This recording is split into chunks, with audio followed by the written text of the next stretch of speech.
This is a true story. I tell it every semester.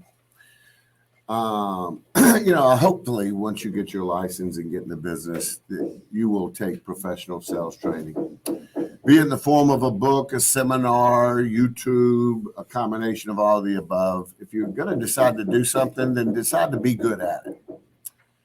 And I was taught that at an early age. I cut my teeth on some very good sales trainers, and one of those was Zig Ziglar. Some of you may have heard of him. He passed away a few years ago. But Zig was an old school sales trainer, more like a Baptist preacher, honestly. He didn't talk about the nuts and bolts as far as CRMs and leads and all that, but he was more of a motivational sales trainer. And I thoroughly enjoyed him, and I recommend that you pull him up on YouTube and get as much out of him as perhaps I did. But Zig came from a day that we did not come from. Zig was probably 90 when he died, so Zig was probably born in 1930. Nevertheless, point being, as a young adult and until he became a sales trainer extraordinaire, he was a door-to-door salesman. And frankly, door-to-door sales was a regular thing. Everything was sold door-to-door. You have to understand the mail system, the postal system wasn't what it was then, it is now. We certainly didn't have the internet. And telephones, again, not everybody even had a phone back then. Insurance was sold door to door. Furniture was sold door to door. Cookware, cutlery, clothing, everything was sold door to door. Catalogs, etc. So Zig sold a variety of different products, worked for a variety of companies. And from what I understand, one of the reasons was him and his wife had a son that was afflicted with something, I'm not sure. And they had to travel the country going to specialists and doctors. So they would reside in one city for 3 years and then move to another one. And so that's the reason he worked for so many different companies and sold so many different products. But it was inevitable that within a short period of time of arriving and starting to work at a new company, he would be the top producer in just a matter of months. So him and his wife in the story find themselves in St. Louis, Missouri, and he gets a job with a national company. They had salesmen all over the country, but coincidentally, where he got the job at was the headquarters of this company. And coincidentally, the number one salesperson for this national company resided in that St. Louis office where Zig went to work. In other words, there was a king of the hill when he went in. Within 6 months, again, who do you think took over King of the Hill? Zig did. And what they were selling, I didn't tell you, was high-end cookware. So, you know how dudes are, we're competitive and we got egos. And so, once Zig took the guy's place on the top of the totem pole, this guy resented Zig, wouldn't look at him, wouldn't talk to him. And everybody in the office, it was palpable. It was very uncomfortable. And Zig was just the most kind-natured person you could ever imagine. So, but one day Zig comes in the office, with his Jack's biscuit and cup of coffee. And the man says, "Morning, Zig. How you doing?" And this catches Zig by surprise. But, he says, I'm doing fine. Thanks for asking. How about yourself? So Zig goes to his office, and sits down and starts preparing for his day. And the guy sticks his head in the door and says, "Zig, if you're not doing anything for lunch, I'd love to take you to lunch." Again, Zig's surprised by this. It's kind of like your old lady starts kissing your fanny, something's up, So he says, "I ain't got nothing going on. Yeah, we'll go to lunch." So he meets him in the lobby and they go to lunch. And they sit down at the table. They exchange pleasantries, small talk. And then the guy just fesses up. He says, "Zig, God Almighty, if you had any idea what it took for me to invite you to lunch today, I had to put my ego in my pocket. This is killing me because I do resent you, stole my thunder." He said, "But I'm here for very serious reasons, He said, "I have a salesperson version of writer's block. I haven't sold any cookware in 4 months, Zig. And I don't understand why." I've evaluated every presentation, every call I've made afterwards to make sure I said the right things, that I said the right things in the order, that I had the rebuttals for the objections. I closed like I always close, but I can't close any deals, Zig. So I'm bringing you to lunch to pick your brain, see if I can get some tips and suggestions. And Zig swallows real hard and he says, gosh, I can imagine what it took for you to invite me to lunch. And frankly, I'm flattered. I mean, even though I'm the number one dude and a salesperson, I mean, it ain't like, you don't know what you're doing. So but I'm going to humor you. I can't imagine I've got a tip for you, but I'll play the game. So Zig starts going down a checklist, asking him questions. Are you doing this every week? Are you preparing for your day every day this week? Are you working your leads? Are you working your Rolodex? It's old school sales, Are you doing this in your presentation? Have you got these rebuttals? Blah, blah, blah, blah, blah, blah. And, guys checking every box. So after about, 15, 30 minutes, Zig says, I don't see what you're doing wrong. You seem to be doing everything right. And Zig, again, he's pondering. And Zig says, of course, you own a set of this cookware, don't you? And the man says, interestingly enough, I don't. And Zig said, you don't? He said, hell, I might have just stumbled upon the reason. He says, because, you can't sell something with conviction if you don't have faith in it, if you don't believe in it. And the guy was dumbfounded. He said, holy hell, God, that just makes so much damn sense. He said, but now's the worst time, Zig. I told you, I'm about to lose stuff. I'm down on my luck. I ain't got no money, and we sell very expensive cookware. And Zig said, no, now is the time. The sacrifice that you're going to have to make to do this, I can assure you, it's going to come out, and they'll feel it. So the moral of the story is, a cookware salesman sold another cookware salesman a set of damn cookware. All right, page 67. We're doing 3 chapters tonight, 5, 6, and 7. We only have a couple of learning objectives. We're going to identify methods that are used in describing real estate. We'll talk about these processes that are involved in measuring property rights. So let's turn the page. Now, guys, again, if you have real life experiences, put them aside, compartmentalize them, and quit thinking about them. Or what? Hey, hon. Hey, will you go see my secretary in suite 230? Yeah, suite 230. You got it. Thought my fly was open or something. I was like, what the? All right. I don't even know what I was saying. It's not your fault. What was that? Who? Oh, okay. Yeah. Oh, yeah. If you have any real estate experiences, skirmishes with neighbors over property lines, et cetera, compartmentalize them and quit thinking about them and quit trying to tie that to this and think that's going to help you have some understanding. Because inevitably after this class, 3 students come up to me. I inherited property from my pawpaw, and we've had a property line dispute for 12 years. I ain't no damn attorney. I'm just a knucklehead teaching a required course to y'all. So on page 68, you see there, we're going to talk about the methods of describing real estate. Again, y'all know my name, Mark Yarbrough. If a sheriff was looking for me to serve me some papers, he might have a problem finding me, because I have found out there are 4 other Mark Yarbroughs in Metro Birmingham. But, there's only one Mark Yarbrough with that fingerprint. So a street address is a name to property. It is not accurate enough. So real estate has its version of a fingerprint, and it's called a legal description. A street address is not a legal description.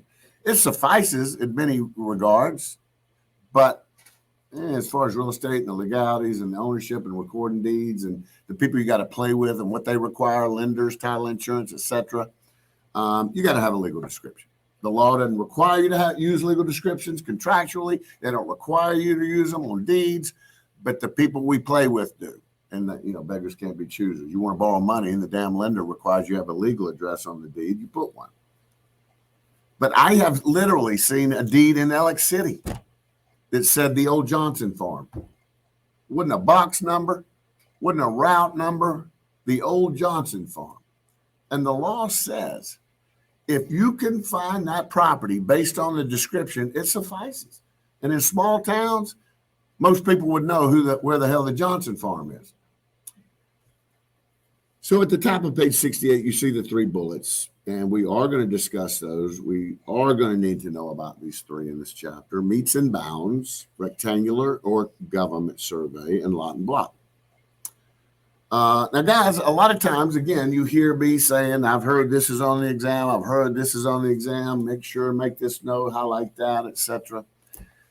Guys, I took the salesperson's exam in 1987. And I took the broker's exam in 1989, and I have not been to the exam site since. They will not let instructors go to the exam site. I have been telling the state for years, I should frankly be required to pass the test annually to be qualified to teach it. But they don't want us gradually putting together exam databases, like me going and memorizing questions and writing them down in the car. And man, I'm going to tell you right now, they hold on to the questions on that exam like the damn gold in Fort Knox. I mean, it's like spy stuff, So where I get my suggestions and tips are from you. So I'm asking you right now, if you want to go to heaven, please call me after you take the exam and give me 1 nugget. I ain't asking for 5. I ain't asking you to memorize an entire question, but you can say, Mark, you said there'd be about 3 or 4 of these questions on there, and you're right. Thank you. I need that. Because the exam is fluid. They'll focus on some areas more for a couple of months than others. So I need that feedback. And I don't need a lot of it from you, just 1 nugget. Mark, you said this was going to be in that. It wasn't. It wasn't. Mark, I saw something come out of left field. We didn't even touch base on it in class. So yeah, just call me and give me 1 nugget, and that helps me help future students. So let's start moving down the page. The first one of the 3 that we're going to discuss is called the meets and bounds. Again, the damn words. Meets was the 400 years ago word for measurement. And bounds was the word they used for boundaries. And this is where you see surveyors with the tripod and the contraption, and they lining stuff up. A couple of things you need to know right in the middle of that paragraph. I want you to highlight point of beginning. Then I want you to go 3 lines down and highlight what is italicized, where it says monuments. And then I want you to highlight the first sentence in the last paragraph at the bottom of the page.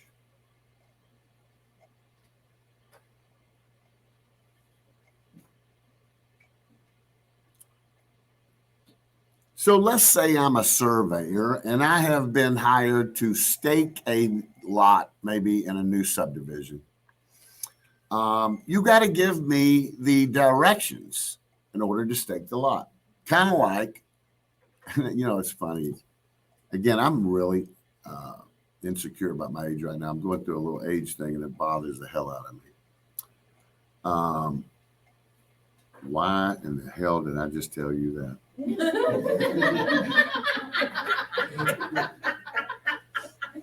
Y'all, I mean, I do use this pulpit as therapy sometimes. I did have a damn point. There's a reason I told you that, man. Oh, yeah. I was using an example in class.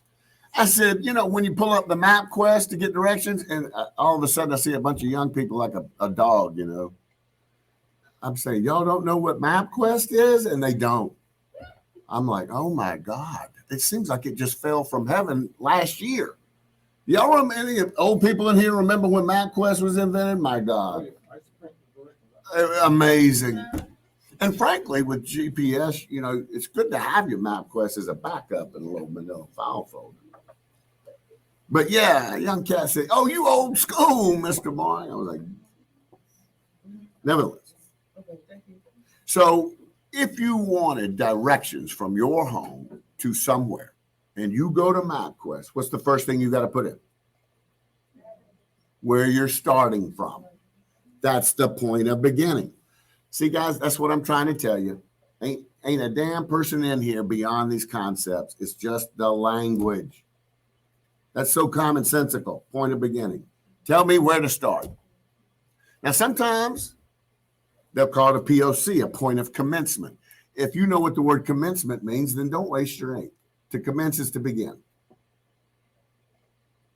Now, if I'm a surveyor and I'm reading this and I'm staking this lot, and it may say go 38 degrees in a northeasterly direction, 162 feet. And, so I line it up, I get it lined up, and then I walk it off. And when I get to the end of that segment, there's something there telling me I've reached the end of the segment and I need to now go in the new direction. Me and you, because we're regular people, call that a landmark. If I were telling you how to get to my house, take a left at Mickey D's, go down, take a right at the second light, we use landmarks. So you put the word landmark and point to the word monument. You can't expect yourself to remember the examples I give you when you're outside of class. So if I give you an example that helps you understand it, write it down. You know damn well you can't trust your mind. So a monument. Now, you see there the last sentence that you highlighted. Monuments are fixed objects used to identify the POB, all corners of the parcel or ends of boundary segments, and the location of intersecting boundaries. A monument is usually a wooden stake, like I said, on a new lot in a subdivision, a piece of rebar, and it's usually hammered into the ground, maybe about 3 inches sticking out of the ground, usually with a colored cap on it. Sometimes it's a concrete plate, like a home plate on a baseball field, but these are monuments. So over here on page 69, you see the illustration in the middle of the page. You see the star in that illustration. That would be the point of beginning. You see indented a paragraph above it, and that is the meets and bounds description. So you read it. Y'all don't need to be read to. The second line is the point of beginning. Beginning at the intersection of the east line of Jones Road. That is the POB.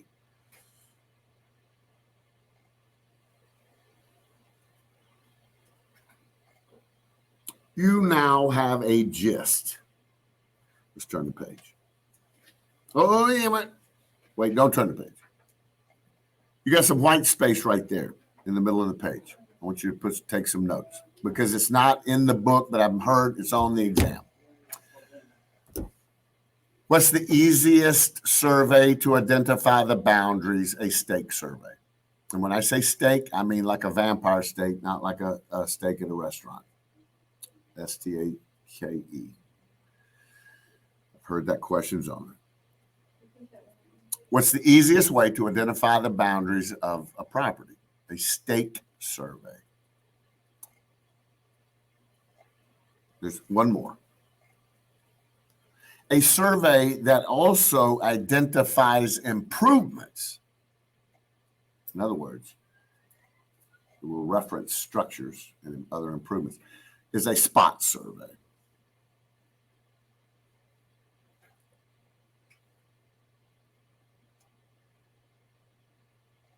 Guys, we were talking this morning, some of us. I don't mean to discredit the importance of knowing things. Spot survey, like Dick and Jane and Spot. So it's a survey that also indicates improvements. But yeah, we were talking this morning. I said, listen, this is good stuff. It's interesting, but you do not need to know any of it to make a fine living. Now, you don't want to be dumb and stay dumb. I'm just trying to let you know that. So if you're getting a little intimidated, because I wouldn't be here today if I had to know all this crap to sell real estate. So we're going to turn the page. You see the United States in that little illustration? Because now we're going to talk about the rectangular government survey system. And trust me, the exam folks are 50-50 on which they call it. They'll call it rectangular. They'll call it government sometimes. So be familiar with both. The country is cut up into a grid. There are vertical lines called meridians. There are horizontal lines called baselines. And as you would imagine, they intersect and form squares. Now, it's not a perfect grid. Why is it not a perfect grid? Because the Earth is a sphere. So there are correction lines in different parts of the country to make up for that fact. But you see it. Now, we're talking a little bit about it over here on page 71. But really, what I want you to do is go to the bottom of 71. Those squares that are formed are going to be called townships. And you can highlight the third sentence in that little paragraph because townships are 6 miles square and contains 36 square miles. Guys, miles square and square miles are different. When I say 6 miles square, I mean 6 miles, but 6 miles, but 6 miles, but 6 miles. If I said 6 square miles, then it might be 2 miles by 3 miles because we know square is length and width. Okay, so 6 square miles is different than 6 miles square. But regardless, let's know that it is 6 miles square. Township. Let's turn the page. See an illustration showing you at the top, squares. Now, those 6 miles square townships are further divided into 36 sections. You see that in the middle of the page. And then you see an illustration in the bottom left-hand corner. That is a township with 36 smaller sections in it. Now, you're going to have to draw out a township in the 36 sections. I want you to do it right when you walk in. First of all, if you haven't memorized how to do it at some point, then don't do this. But if you don't have a strong grip on it, right when you walk in, do a brain dump. Okay? You got some scratch paper. There's going to be some math things in this chapter that I'm going to tell you need to know. So if you're going to memorize them, just go in, do a brain dump, put as much as you can remember on, as far as little math stuff, you'll know what I'm talking about by the end of this chapter. Because you're going to have to do that. Now, you'll notice, looking at it, you begin numbering it in the top right or the northeast corner. And then it runs like a snake down to the bottom. In other words, when you get to the end, you don't hit enter and then go back to the beginning like you would if you're typing a letter. It runs like a snake. I keep thinking my picture's up like this. It runs all the way down. So if you know to begin numbering it in the northeast corner, then that's all you need to know to be able to number the 36 sections. That's really all you need to know. So if a township is 6 miles by 6 miles by 6 miles by 6 miles, and you look at each one of those edges, there are 6 sections. So what is a section? 1 mile by 1 mile by 1 mile by 1 mile, right? Because there's 6 of them. Now, why is section 16 shaded? You're going to need to know it on the exam. Back in Little House on the Prairie days, section 16 in every single township was reserved for a school. That's no longer true.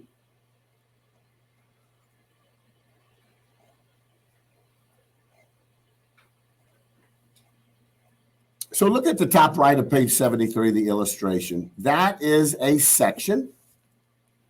And you see like an example of a realistic section where there's different ownerships within that. Guys, whenever you're on an airplane and you're landing in the airplane, have you ever seen the earth laid out like that? That's what you're seeing. You're seeing townships, sections, and then you're seeing properties within the section. Now, in the middle of page 73, you see indented a description of a particular property. In other words, in a test question, it might say, Mark owns the south half of the northwest quarter of the southeast quarter of section 11. Do me a favor, draw a line right there past section 11 as though you're separating the sentence into two. Right past where it says section 11, draw a line.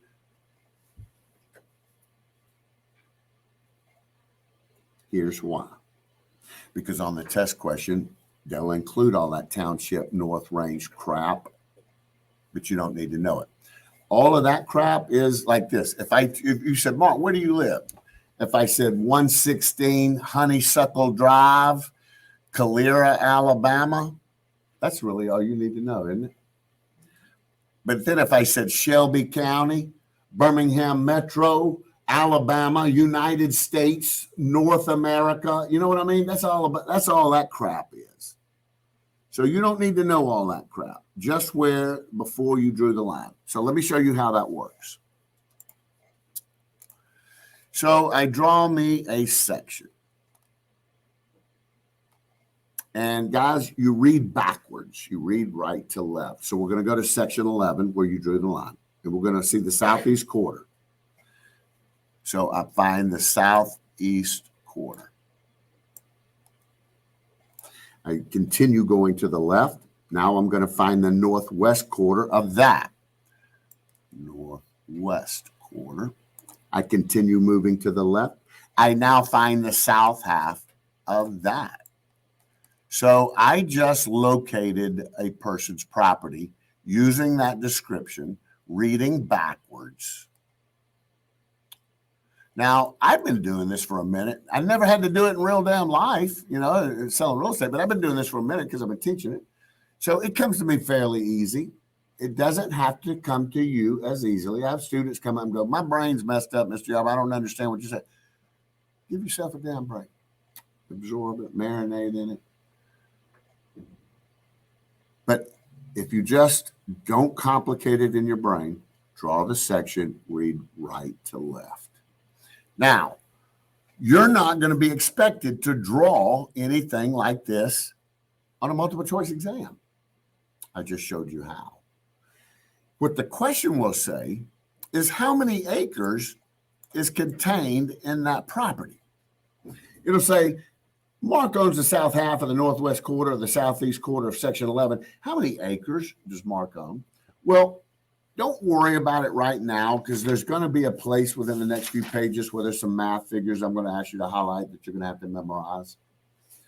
I'm just going to go ahead and give it to you right now. Don't worry about writing it down now. But each section, the 1 mile by 1 mile by 1 mile section has I don't know why I had to do that, has 640 acres. To answer the question, how many acres is contained in the description, I'm only gonna divide 640 by the denominators and the fractions in the description. So I see a 2, I see a 4,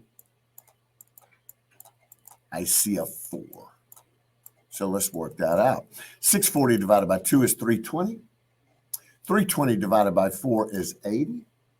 80 divided by 4 is 20. So that shaded section has 20 acres.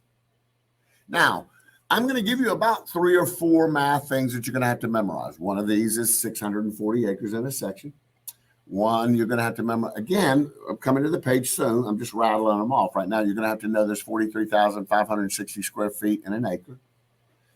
You're going to have to know that length times width equals area, just a simple formula that we learned in 7th grade. And believe it or not, you will have them memorized by the time you leave here today. I know you were sitting there listening to me thinking, I'm going to have to hammer that, but you'll pretty much have them down. We're going to work out some of them. And it'll come more naturally to you than you think. Turning the page. So we have talked about the meets and bounds, having to have a POB, calling them monuments instead of landmarks. And we talked about the government or rectangular survey. Township, 6 miles square, has 36 sections at a 1 mile square, 16 reserved for schools. You begin numbering it in the top right. And now we're on the third of the 3 ways you can legally describe real estate. And that is the lot and block. Now, in all the time I've been teaching pre-license and asking students, I have never had a student tell me there's a lot and block question. If a property has a lot and block address, that just means the property's been developed. That's it. I may develop a 3-phase subdivision, and you may buy lot 16 in block 2 of Marywood subdivision. Okay. lot and block. You see a plat to your right? That is a little subdivision. A lot of people think a subdivision has to have many homes. No, anytime you take one property and subdivide it into multiple properties, it's a subdivision. So a lot of times you see a little 6-home subdivision like this. That's a subdivision. And you see all of the measurements. Again, I've not asked you to highlight anything. I've not gotten any feedback. But now on page 75, first paragraph under the illustration, highlight the last sentence of the first paragraph under the illustration, highlight the last sentence. When a survey also shows the location, size, and shape of buildings on the lot, it is referred to as a spot survey. We've already gone over that. Okay, here we are on page 76. Now, guys, we're going to jump into quiz. I'm going to jump into quiz with you, all right, like a hot tub. And we're going to work some of these out. Measuring elevations. I remember as a kid, I don't remember why. You learn a bunch of crap when you're a kid, but I remember reading how tall Mount Cheaha was. And really, I don't know. Does anybody in here know? I think it's like 10,000. I don't know. Anyway, it said Mount Cheaha is 10,247 feet and 3 inches tall. I said, how in the hell are they so accurate? Have you ever seen a mountain? It peters out for 200 or 300 miles. What in the hell are they put in the bottom of the tape to determine within 3 inches how accurately how tall that is? Well, they got their fancy ways. But at the bottom of the page, this is what I'm heading toward. You just asked me, where did they put the bottom of the tape? The answer is datum, D-A-T-U-M. Anytime you hear the height of something, the height of a building, the height of a mountain, the height of a house, they determine the elevation from the datum. The datum is where you pull the tape up. The datum is a first cousin of sea level. And everybody in here knows sea level ain't a shelf you can put an ashtray on. It's not tangible. You can't see it, but it exists. And a datum is, again, a first cousin of sea level. Top of page 77 is where they remind you that monuments are what surveyors call them. We use landmarks. There is some repetition, I would imagine, for a reason. Now, benchmarks. Next paragraph, benchmarks, highlight benchmark. Let's have a little fun. Pull your cell phone out. If you ain't got one, just look at your neighbors while they do this. Go to your search bar, whatever search engine you like to use, and type these words in: benchmark and survey. And then hit images. I'm going to read to you while you look at the image. Benchmarks are monuments that have been established as permanent reference points throughout the United States. They are usually embossed brass markers set into solid concrete or asphalt bases. While used to some degree for surface measurements, their principal reference use is for marking datums. A lot of these benchmarks were put by Lewis and Clark, back in the day. I don't know when that day was. But that was their job. They were surveyors. Lewis and Clark were surveyors. Land unit measurements. Now we're down to some of the things I'm going to ask you to highlight because you're going to need to know them on the exam. The first one, mile, 5,280 feet. Do not highlight the yards and rods. Come down and highlight square mile. And then below that, highlight acre. Now, guys, I'm going to be honest with you. There could be a question with some cubic stuff. I ain't teaching you that. So you're either going to learn it on your own or you're going to miss the question. I remember when first day together, I said, you better than anybody. I know me, damn it. And I conceded all those questions. I didn't even attempt them. I knew sitting down I wasn't going to attempt. I mean, yes, you got a 25% chance. But yet my brain don't work like that. So we're going to come back to these. Well, let me just show you right there the mile. For some reason, I have discovered in my life that men tend to know 5,280 feet. I don't know if we were taught that in PE or something. Women don't tend to know. So I don't know what in our youth caused men to know that. I don't know if it's sports or whatever, but regardless, 5,280 feet. And here is an example of a question that I've heard on the exam where that would have come in handy.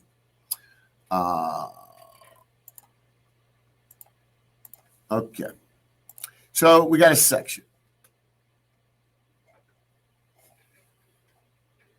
And the student told me the question says that the man that owns this section put a fenced half of the section.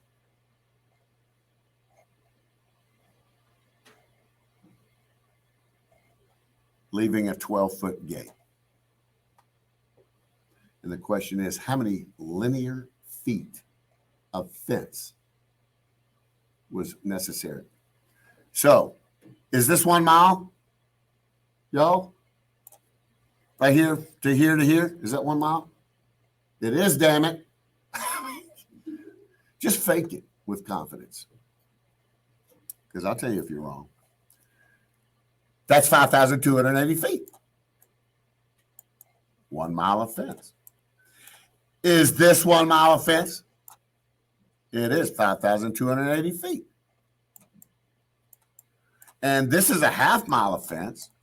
And then on the other side is a half mile of fence. And a half is 5,280 feet. But the trick of the question is you got to subtract the 12 feet for the gate. That's the trick in the question. So I would add up 3 miles and then subtract 12 feet. Because remember I said they left right there 12 feet for the gate? So you can anticipate a question similar to that, and this would require you to know 5,280 feet are in a mile. Here we go. Now we're into the quiz. So let's move on into the quiz. And let's look at some of these questions. On question number 19, what's the answer? B, 16. So here we go with a math question where we're going to need to know those figures I gave you earlier, number 17. Okay, so let's pull up a whiteboard. And in the corner, I'm going to put length times width equals area as a reminder. And we need to know 43,560 square feet are in an acre. You know how I know this? If you can memorize the 4 and know the 3, then every number past the 3 is bigger than 3. And you can look at the 0 as 10. Because they could have a very simple question that says how many square feet are in an acre, and they'll have 45,630, 46,530. You see what I'm saying? You know, 4 different versions of that. So I always just remember the 43 and that every number past that was bigger than 3. And then the 640. Okay, so yeah, we're going to need to know these on a few questions. On number 17, so a parcel of land is 400 by 640. Parcel is cut in half by a string. How many acres are in each half of the parcel? So we've got a length and width situation. So I'm going to put 400 times 640. What is this going to tell me? The total square feet. So 400 times 640, I'm working them out, is 256. Now it says how many miles are in each half. Well, I'm just going to find out how many miles is in the whole damn parcel and then just divide that by 2. So if an acre is 43,560 and I've got a total of 256, I'm just going to divide 256 by 43,560.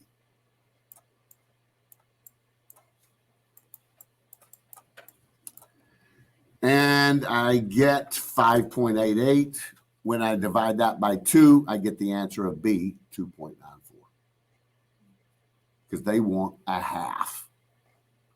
So, yep, this would have given me 5.88 And then I would just divide that by 2 and get the answer. Now, you cats out there, I had to learn math when I decided to teach real estate. I did not know this the entire time I was in the business. Okay. So if you're me and you're sitting in there going, come hell or high water, will I even attempt any of this? That's fine. Just sit and meditate. Guys, I'm going to tell you, before I progress, once upon a time, they wouldn't put more than 10 math questions on the exam. And I had a student in class who didn't have any confidence. And she stayed late every class. I stayed late with her for about 30 minutes to an hour working with math. And I kept saying, listen, this is a waste of time. You could be with your family. Math is not going to be the reason you fail. But, you know, she was just a thorough student. God bless her.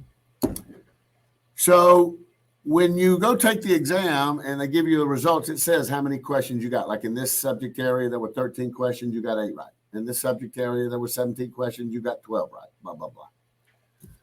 It said math, 10 questions, she got 0. She came down here, she made a 70 on the exam. She kissed my cheek, we took a shot of whiskey, and but the one thing she was more proud of than actually even passing the exam was getting 0 out of 10 math questions. She said, I beat them damn nerds at their own game, Mr. Auburn. So if you're bad at math, walk in there cocky, you know, mad and angry. So here, let's do another one. Okay, 16. Now, a property contains 10 acres, it says. How many lots of not less than 50 by 100 could be subdivided from that if 26,000 would have to be taken out of for roads? Well, here we go. I got 10 acres. How many lots of not less than 50 by 100 can be subdivided from the property of 20? So I need to break it down to feet. So if I know that there's 43,560 in an acre, how many acres did I buy? 10. I think most of y'all know mathematically, all I have to do is add a 0 to that. Okay. So now I got 4,356,000. Okay. The first thing I'm going to do logically, you don't have to think like me, but my brain wants to subtract the roads immediately. So I'm going to subtract 26,000. I want to see what's left over after the roads. Damn it. I knew it didn't look right. 43,500. I see that now, my God. And then, oh, shucks, Mark. 43,500. And then I'm going to subtract the 26. Thanks for the catch. So we end up with 494. Let me see.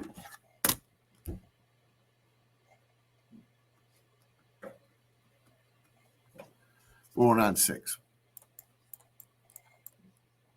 Okay, so this is how much property I have to develop into lots.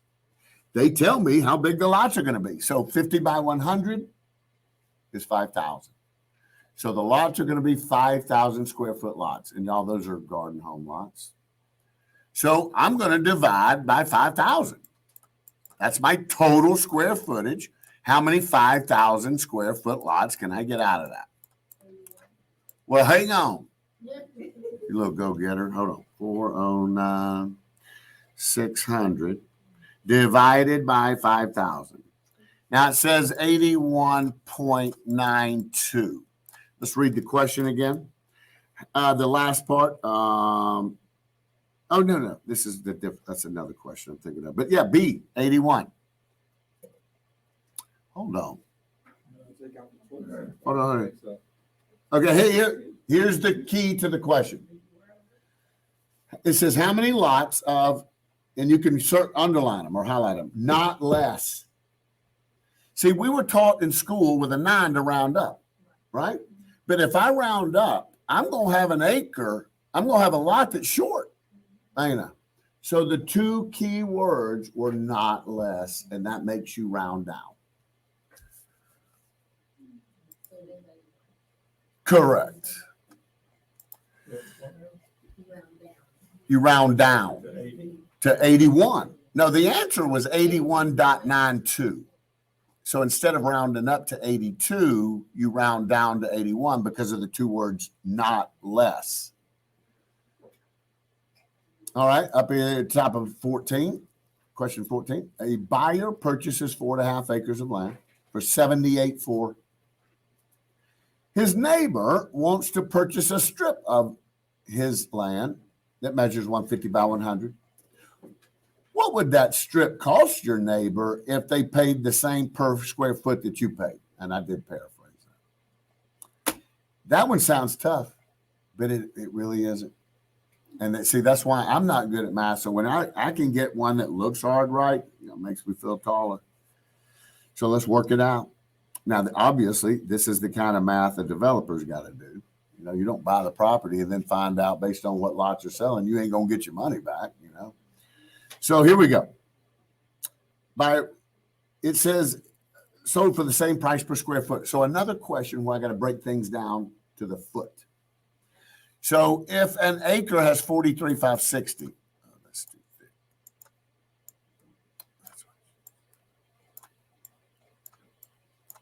43,560 times 4.5. Let's find out how many total square feet that we've got. So 43,560 times 4.5 equals 196,020.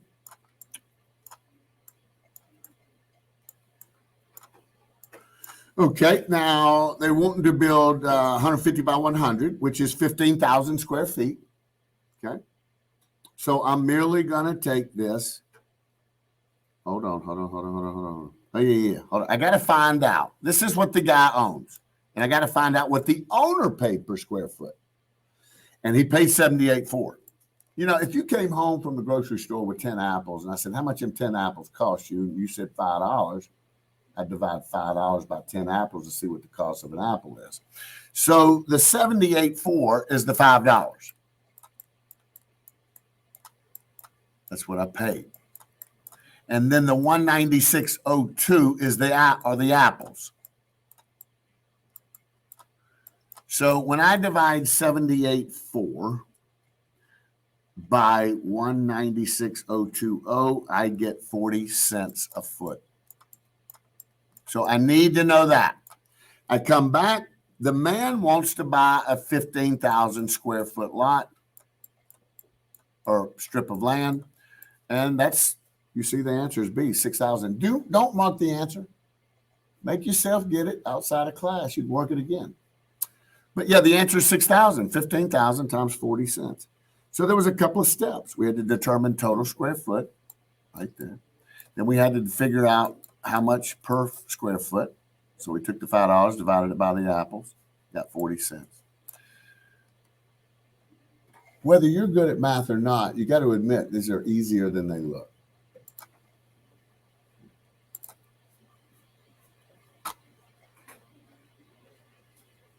All right, a couple more.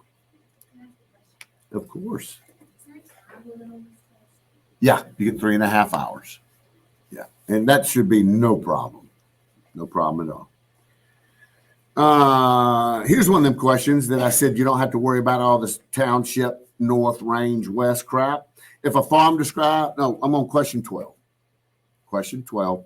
If a farm described as the northwest quarter, the southeast quarter of section 10, blah, blah, blah, blah, blah, blah. Sold for $4,500 an acre. What was the total sales price? So we get to draw. Well, we really don't have to, but let's do it for the fun of it. You can practice. We're going to read backwards. There's only two directions. So southeast quarter, and then where the hell am I? The northwest quarter of that. So there is the property described. But the question wants to know how much did it cost? So we got to determine how many acres it is. 640 divided by the denominators. And there's two of them, and both of them are 4. So 640 divided by 4, 640 divided by 4. 640 divided by 4 is 160. 160 divided by 4 is 40. So that shaded area has 40 acres. So I take the 40 acres and multiply it times 4,500, and I get the answer of D, 180,000. Okay. So we had to determine the number of acres. We did 600 divided by the denominators, and we got 40. And then we multiplied the 4,500 per acre to see how much it costs.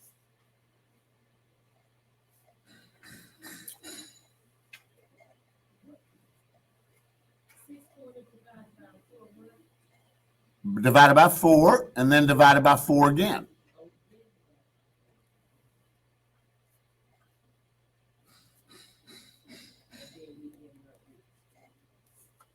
$40.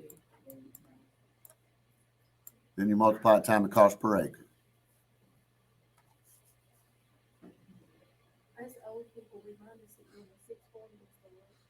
Number of acres in a section. Yeah. It's new to you, but it comes fairly quickly. It'll sit down and sit in your brain and number of acres in a section. I asked you to highlight it a couple of pages before. Huh?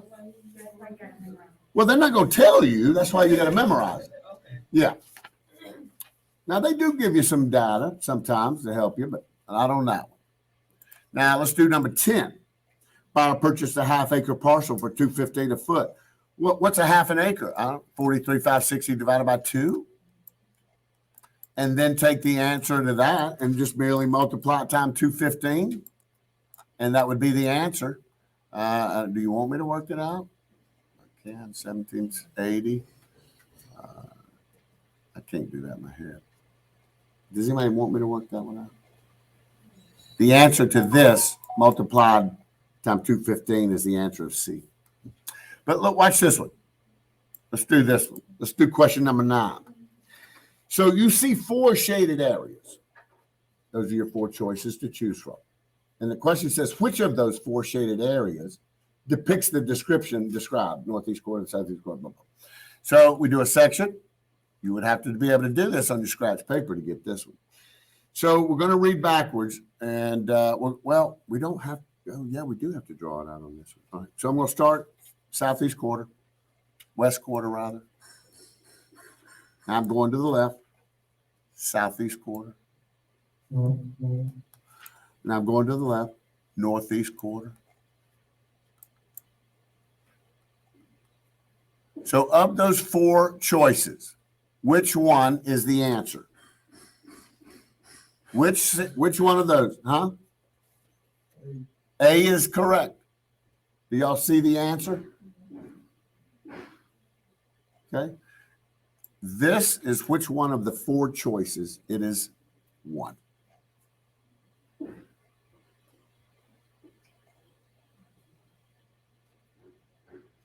Now I'm going to do number 1 for you, and then that's the last one I'm going to do. What is the proper description of the shaded area of a section using the rectangular survey system? So what they're wanting to know is, of those 4 choices, A, B, C, and D, which one of those would paint that lot? Okay, so let's show you. Notice it's an odd-shaped lot because it's bleeding out of one square and into another one. Sometimes when a person owns a certain odd-shaped property, you have to use 2 descriptions. Guys, let me explain. Y'all know what an overhead overlay is? Or what do they call it sometimes? Y'all even know what the hell an overhead projector is? Okay. I thought maybe I'm too old. Y'all are too young for that. What do they call them? Overlays? I mean, I can't get a nod out of y'all. I mean, you're like, transparent. Thank you. I was going to drive myself crazy. Transparency. Y'all know now? Do you know what we're talking about? Yes. Clear, and you do it on the overhead projector so the class can see. So what you would do is B. I'm just going to go ahead and tell you the answer of B and show you why the answer is B. So I'm going to do 2 sections. Why am I going to do 2? Let's read the description to B. Here's something I haven't told you yet that I'm telling you now. It says the north half of the northeast quarter of the southwest quarter. But then when you see the word and, now it's talking about a second parcel. Okay? So there's 2 parcels in that description, which is why I'm putting two sections up, and I'm going to draw both. Let's do the first one, the north half of the northeast quarter or the southwest quarter. And we'll do that one here. We're going to read backwards. Southwest quarter. And then we'll go northeast quarter. And then we go north half. So this is the one.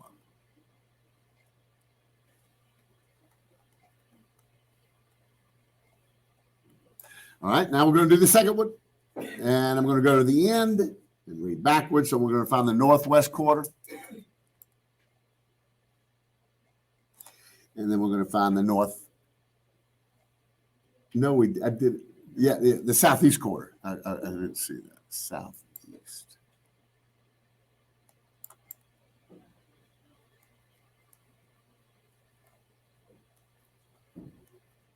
All right, now imagine me taking this transparency and putting it on top of this one. Do you see how this would merge with this and it would look like that? Which is the shaded area.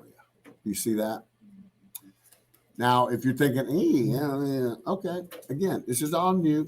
Little practice outside of class, maybe how to do section crap on YouTube.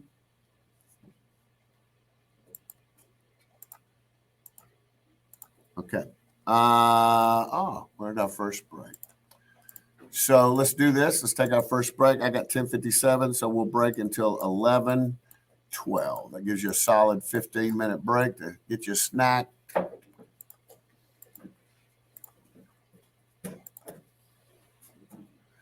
Now, I want to ask y'all something.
Okay. I didn't have the screen up with the time on. I apologize. I don't know. Hopefully, you all back. So we're ready to pick up 6. We're not going to do the 15 minutes because we just kind of did a lot of that. So, tonight's our last night. You got 4 days to study and do this quiz again. So we're going to move on to 6, page 83.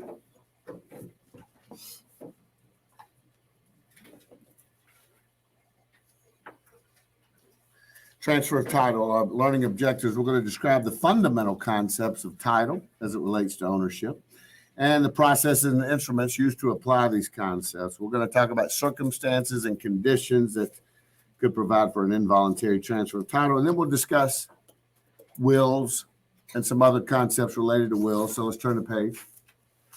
I've already, I think, made this point to you that the word title in the real estate industry is not a piece of paper.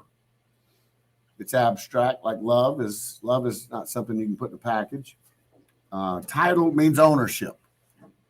So if I say I have title to this property, I'm not saying I have a piece of paper called title. I'm saying I have ownership in this property.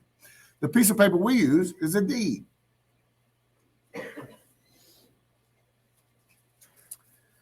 So, we're going to discuss in this chapter because it's called transfer of title, which means you're transferring your ownership to somebody else. You can transfer your ownership to somebody else voluntarily or involuntarily. So as we ease down the page of 84, we see voluntary alienation. But before we start discussing voluntary alienation, we're going to talk about a deed. You see the second paragraph? Go ahead and highlight that first sentence. Deed's a document by which an owner of real estate conveys a right, title, or interest owned in that parcel to someone else.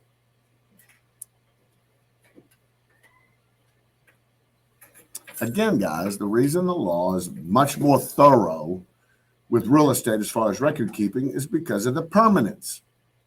I mean, we have title to car, but it is not such a rigorous record keeping.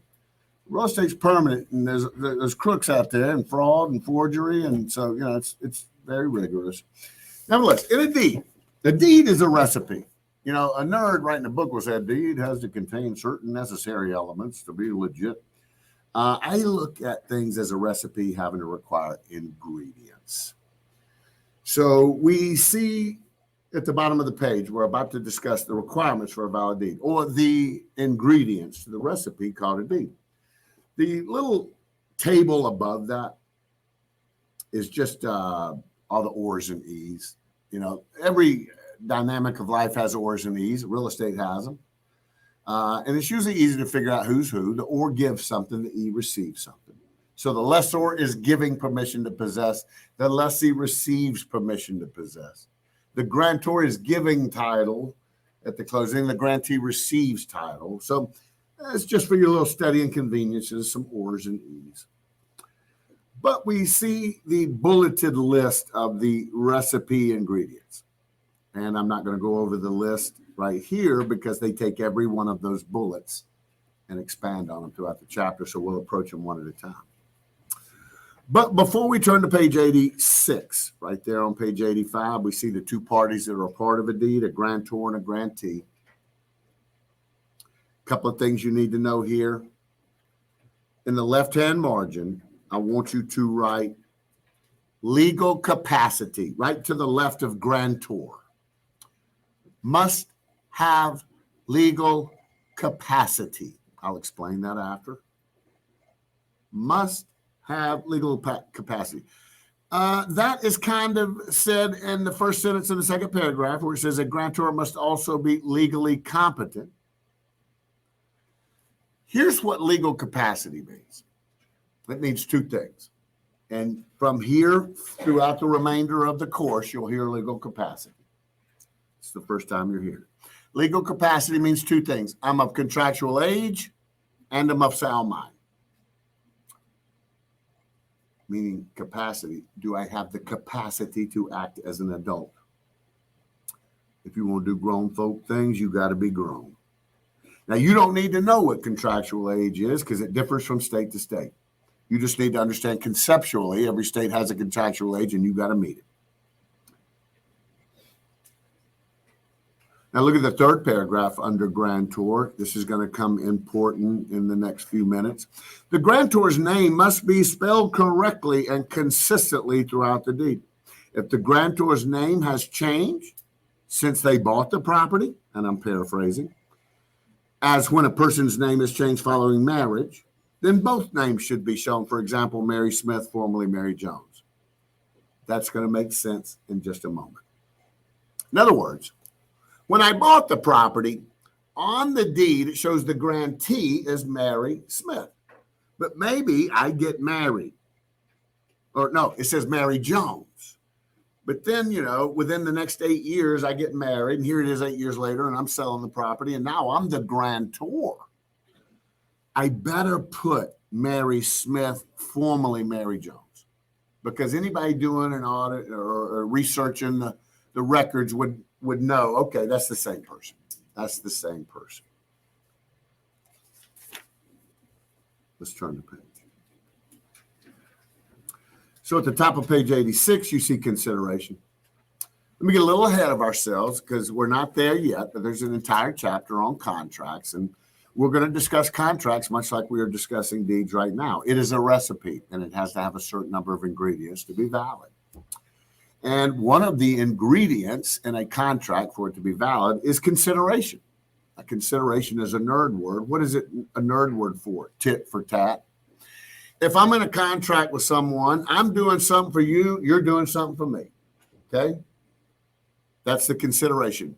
If I own 8 Taco Bells throughout Birmingham and I hire a little landscaping company to go out there on Saturdays and blow the parking lot and cut the hedges and the grass, I would have a contract with a landscaping company, and my consideration to them is the money I pay them. Their consideration to me is the service they are providing. Tit for tat, that's consideration. And, again, you've heard me just continually gripe about the nerd words. Well, a deed is fancy, as you would imagine, with all the deadgum nerd words. Well, some of the nerd words that are required on a deed are called a granting clause. You'll notice in that paragraph, it's also sometimes called conveyance language. In other words, I, Mark Yarbrough, convey and warrant and all interests and titles held by me are being transferred to Melissa, blah, blah, blah. It's just that little legal sentence is what the nerds call a granting clause. Now, you see a habendum clause. Check this out, y'all. This is where we're going to incorporate something we've learned. When it is necessary to define or explain the ownership to be enjoyed by the grantee, a habendum clause may follow the granting clause, like a life estate. See, a life estate is unique. It's only for their life. So since it's unique, the habendum clause would reference that this woman, this man, has a restricted ownership, limited. Now, but what I want you to highlight is the italicized phrase within that paragraph, to have and to hold. Now, more than likely, you have heard that in marital vows, but that is a 5-word legal phrase used in different legal contexts. It is used on a deed. And from what I hear from students, there's a question that says, what is the habendum clause sometimes called? The to have and to hold clause.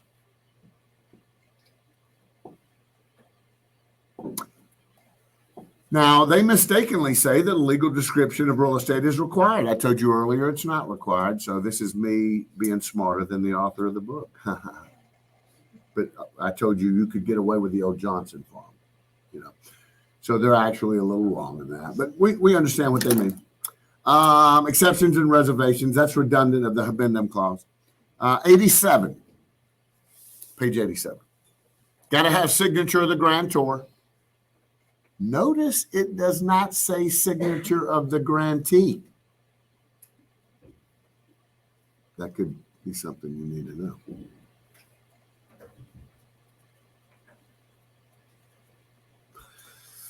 And then at the bottom, it says acknowledgement. Acknowledgement is a nerd word for notary. if you go to the courthouse to record anything, a birth certificate, a marriage certificate, a death certificate, a contract, a lease, a deed, it's got to be notarized. So here's another area where the author of the book is wrong. An acknowledgement is not a legal requirement. You are not required to record your deed in the courthouse. Some people have the deed to their property in an accordion file folder in their house, and it does not require a notary. The only time the law requires a notary is if you record it, like I just told you. But regardless, we just went over the ingredients. So you could have a question on the exam that says, it's been determined that the conveyance of 1117 Apple Street from Mark to Jane wasn't legit. How come? Choice A says grantee's signature was not on the deed. That wouldn't be the answer, would it? Okay. Let me go up to consideration. I just realized I forgot to tell you something. Go back up to consideration on page 86, top of the page. In the left-hand margin, I'd like for you to write 4 words. And if you've already occupied the left-hand margin, you got some white space right there beside the word consideration. But 4 words that I want you to write: actual consideration, not required. I'll explain after you write. Actual consideration, not required.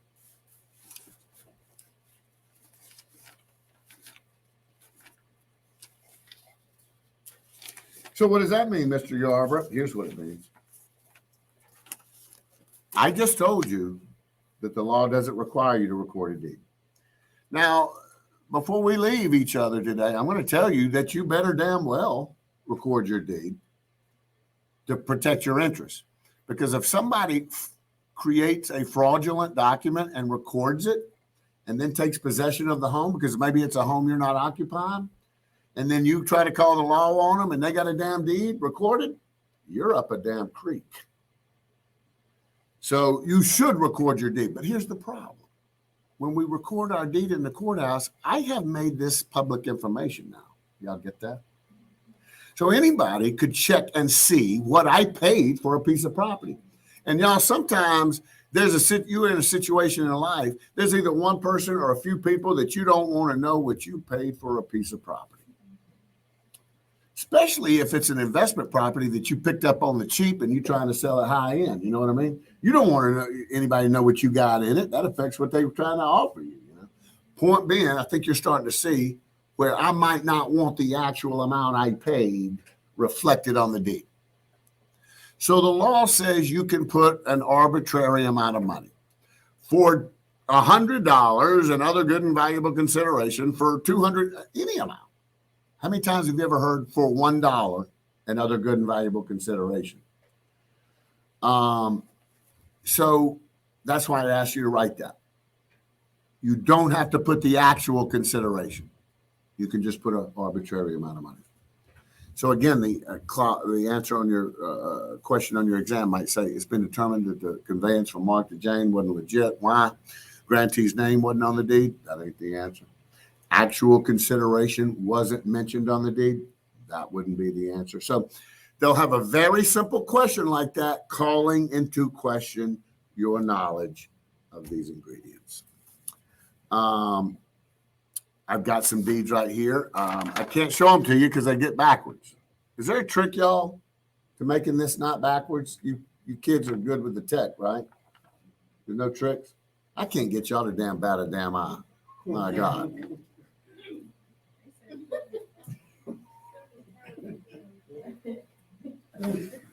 I love y'all.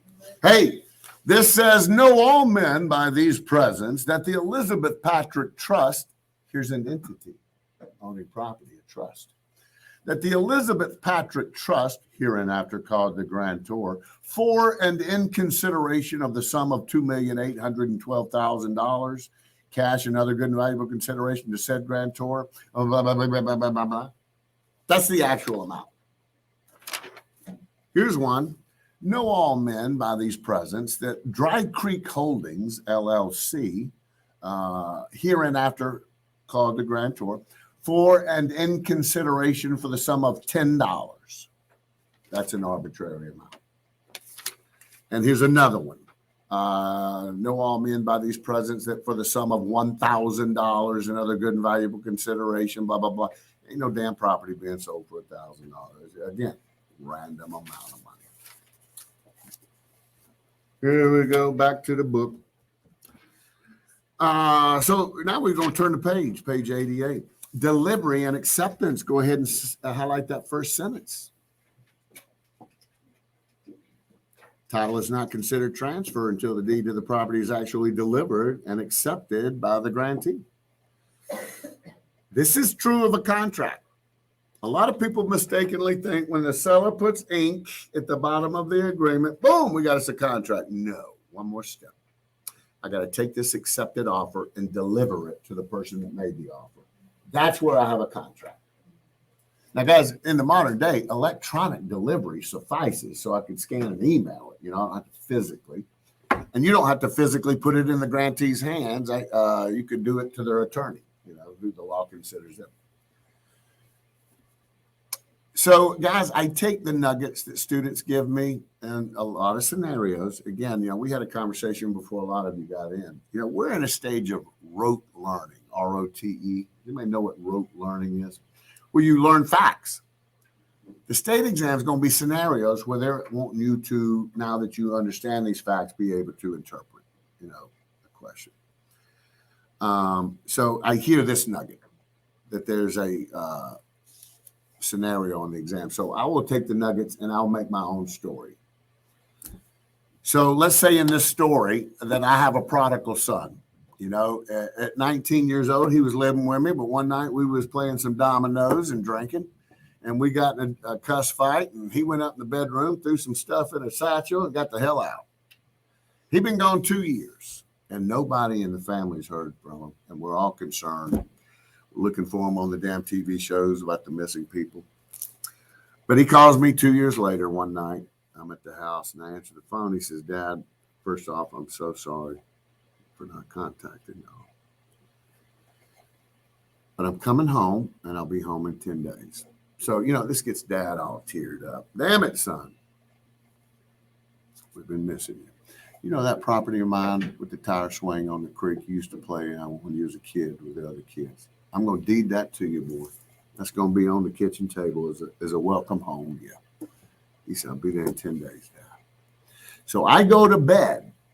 And I die of a major heart attack in the middle of the night. The deed is laying there on the kitchen table as the sun comes up and you can hear the birds. I'm cold in the bed. And the question will say, at this moment, who has title to the property?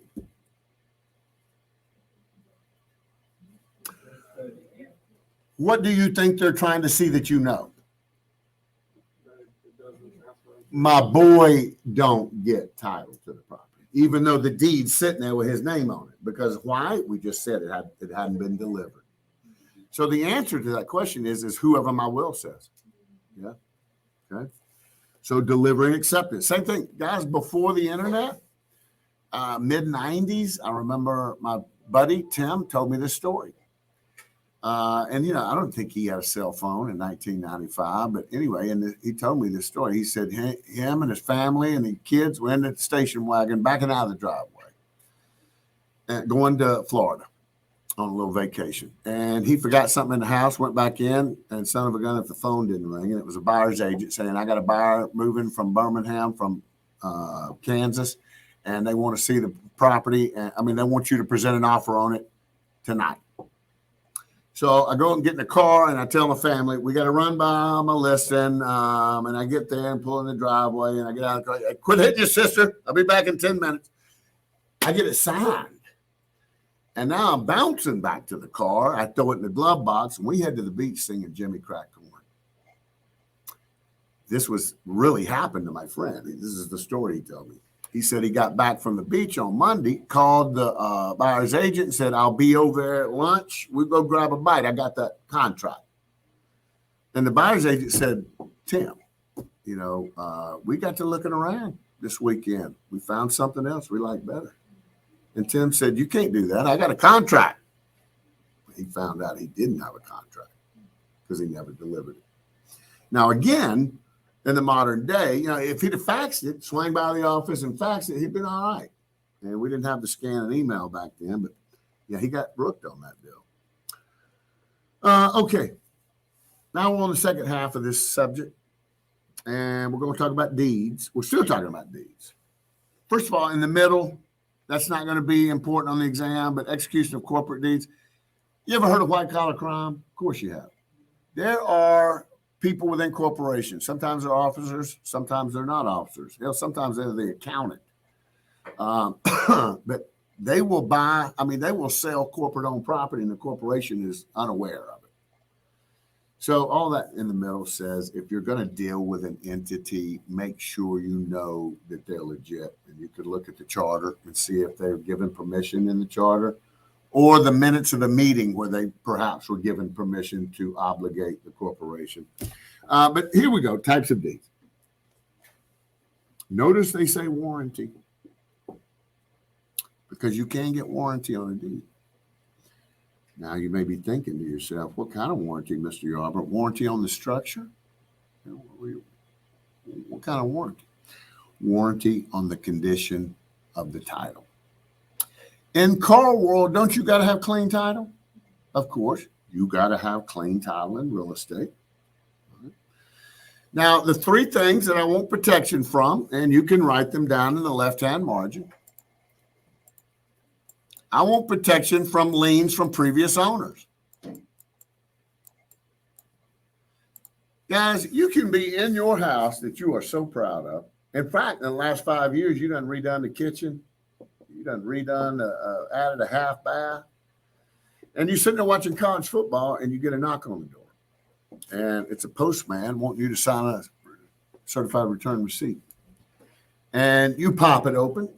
And it's a letter from Cauliflower Mortgage. Mr. Yarbrough, you owe us $47,000, and it's in your best interest to call us as soon as possible. I ain't never heard of Cauliflower Mortgage. I don't know what this is all about. So I called the number, and I'm immediately an a-hole. I say, listen, first of all, the only reason I'm calling is because I'm a nice guy. You barking up the wrong tree, and I'm just trying to let you know you're wasting time, trying to redirect you.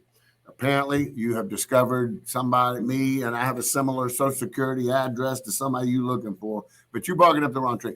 And they say, well, you're Mr. Mark Christopher Yarbrough, and they rattle off my Social Security number. And I'm like, what the hell? And they say, we got the right person, Mr. Yarbrough.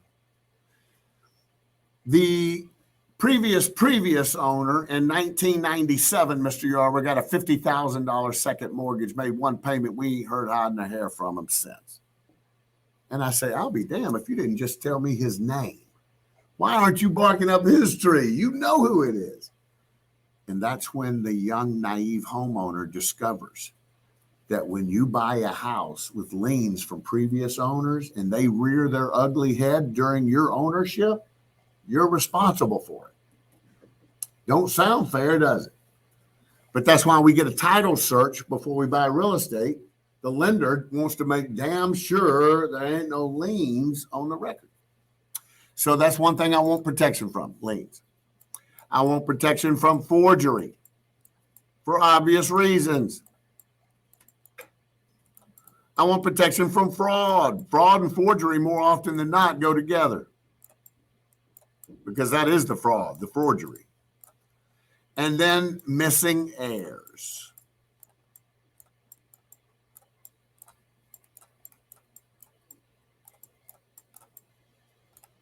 Missing heirs. Here's how the missing heirs works. Did we skip something we're supposed to talk? No, we hadn't got there yet. Yeah, okay, I had to make sure real quick. All right, here we go. Here's how a missing heir works. Let's say I die without a will. We're about to talk about all of that, but I want to get ahead right now to explain. Let's say I die without a will. And I have no heirs. Maybe I'm an only child. My mama's an only child. My daddy's an only child. My mama's mom and daddy were only children. My daddy's daddy and mama were only children. Thin tree. Or I'm a foster child. My parents are lost in the system. My foster parents die. There's a variety of reasons why people end up dying, leaving property, leaving no one to give it to. The state gets it, right? We talked about that through the right of escheat. What do you think the state's going to do with it? Sell it. They're going to auction it off, right? So let's say a man buys it, lives in it for 3 years, sells it to another man, lives in it for 5 years, then sells it to you. And now let's say at this point in the story, you've been in it 2 years. And then a missing heir of the man that died 2 owners ago comes down from the hills of South Dakota. Where's Uncle Roy in his house? Because I'm his only heir. They couldn't find him, but now he has showed up. They will pull that real estate out from under you like a rug and give it to the missing heir. I've had people say, do I get my equity? No. Somebody hopefully put a box of tissues in your damn hand because you're going to be just sad.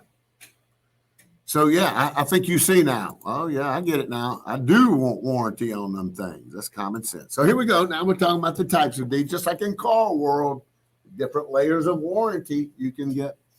And as often when I teach, I use totem poles. So, and I love to parallel stuff to cars because whether you own real estate or not now, more than likely you've had experience with cars and you can take that knowledge and understand this. So in car world, at the top of the totem pole, the most warranty you can get is the bumper to bumper. I have a feeling everybody in here knew that. Usually you get that when it's new. And they cover it all. Typically engine-related stuff, of course, but they'll also fix your bent antenna, your computer that's on the fritz, some torn carpeting, whatever. In real estate, at the top of the totem pole, the equivalent to the bumper to bumper is the general warranty deed. And yes, these are listed in best or worst. So the general warranty deed is the bumper to bumper in real estate. The most warranty you can get. And here's how that would work. I show up at a closing. A man is selling me property. He is pushing across the table a general warranty deed. By doing so, that man is in effect telling me, Mr. Yarbrough, from here today, moving forward into the future, as long as you continue to own the property, if someone from this property's past, going back to Adam and Eve, if somebody from this property's past rears their ugly head during your ownership, claiming to have an interest in your property by one of these, then you give me a call. I'll hook you up. Ain't that what a warranty is? A legal promise to fix something. And I'll be damned, if you heard me clearly, that's pretty strong, ain't it? Any interest going back to Adam and Eve. And as far into the future as I continue to own it. Very strong warranty. So in car world, we started out with a bumper to bumper. We're going to come one notch down to the powertrain warranty. Very limited compared to the bumper to bumper.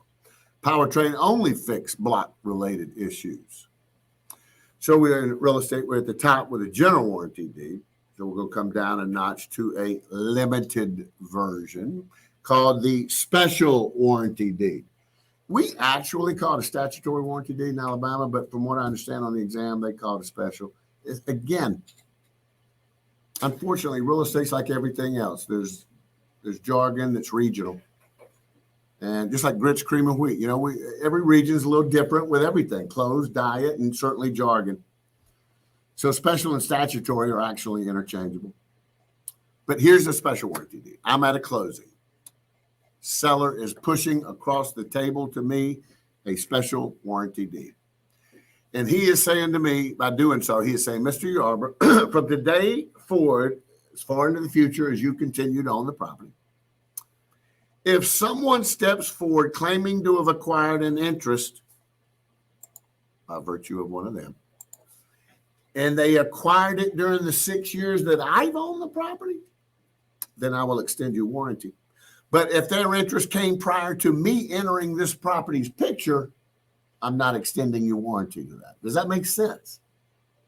The nerds would say the grantor is limiting warranty to any interest acquired during grantor's ownership, not going back to Adam and Eve.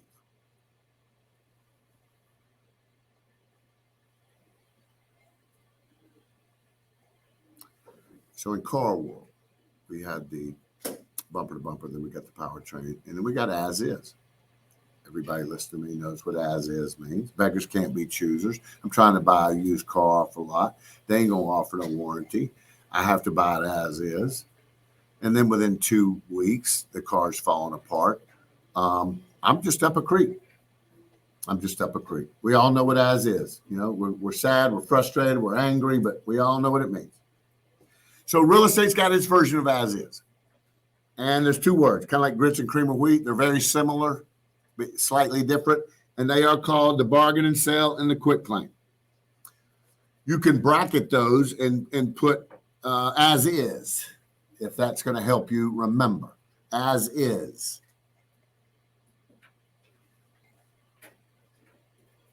Now, I'm not going to talk about those bottom 4 bullets because those are actual mortgage products. They are not deeds that transfer ownership interest. So I'm going to talk about those 4 bullets when we get to the mortgage chapter, finance chapter. Now, let me clear up some things I told you. I told you that the general warranty deed, just like the bumper to bumper, will, warrant you, will back to Adam and Eve. It's the highest you can get, blah, blah, blah. If you have a bumper to bumper warranty right now in your car, get it out. There's limitations. There's stuff they won't fix. Same thing with a general warranty deed. Even though I'm sitting here applauding it and saying it's the highest warranty you can get in the real estate business, he ain't going to do it all. In fact, you see 5 bullets at the top of page 89. Again, here's another area that ticks Mark off. Legalese will not use the word promise. They'll either use the word covenant or bond, because a bond, a man's word is a man's bond. They'll use the word covenant or bond. So there are 5 specific covenants within a general warranty deed. And yes, I have been told that sometimes there are questions on the exam that says, which covenant would be applicable in this situation? Like the covenant of season, weird damn words. All the covenant of season is I'm promising to the buyer that I am the legitimate owner and I got the right to do what I'm doing. That's all that is. It ain't my wife that owns it, and I'm pretending to. It ain't somebody with me that signature needs to be there. I got the right to do what I'm doing. It's just a promise. Then you got the covenant against encumbrances. That's the grantor warranting the property is from liens or encumbrances. We've talked about that. The covenant of further assurances. They will continue looking and striving for documents that will rectify the problem. Covenant of quiet enjoyment. If somebody down the road comes at you wanting money for something, a debt I created, a situation I caused, I'll still warrant that. And then covenant of warranty forever. So down at the bottom where it says bargain and sale deed, the bottom of page 89, I want you to write these words. Put them in quotation marks. I own, O-W-N, I own, ... but will not defend. I own, but will not defend. When you get through with that, turn the page.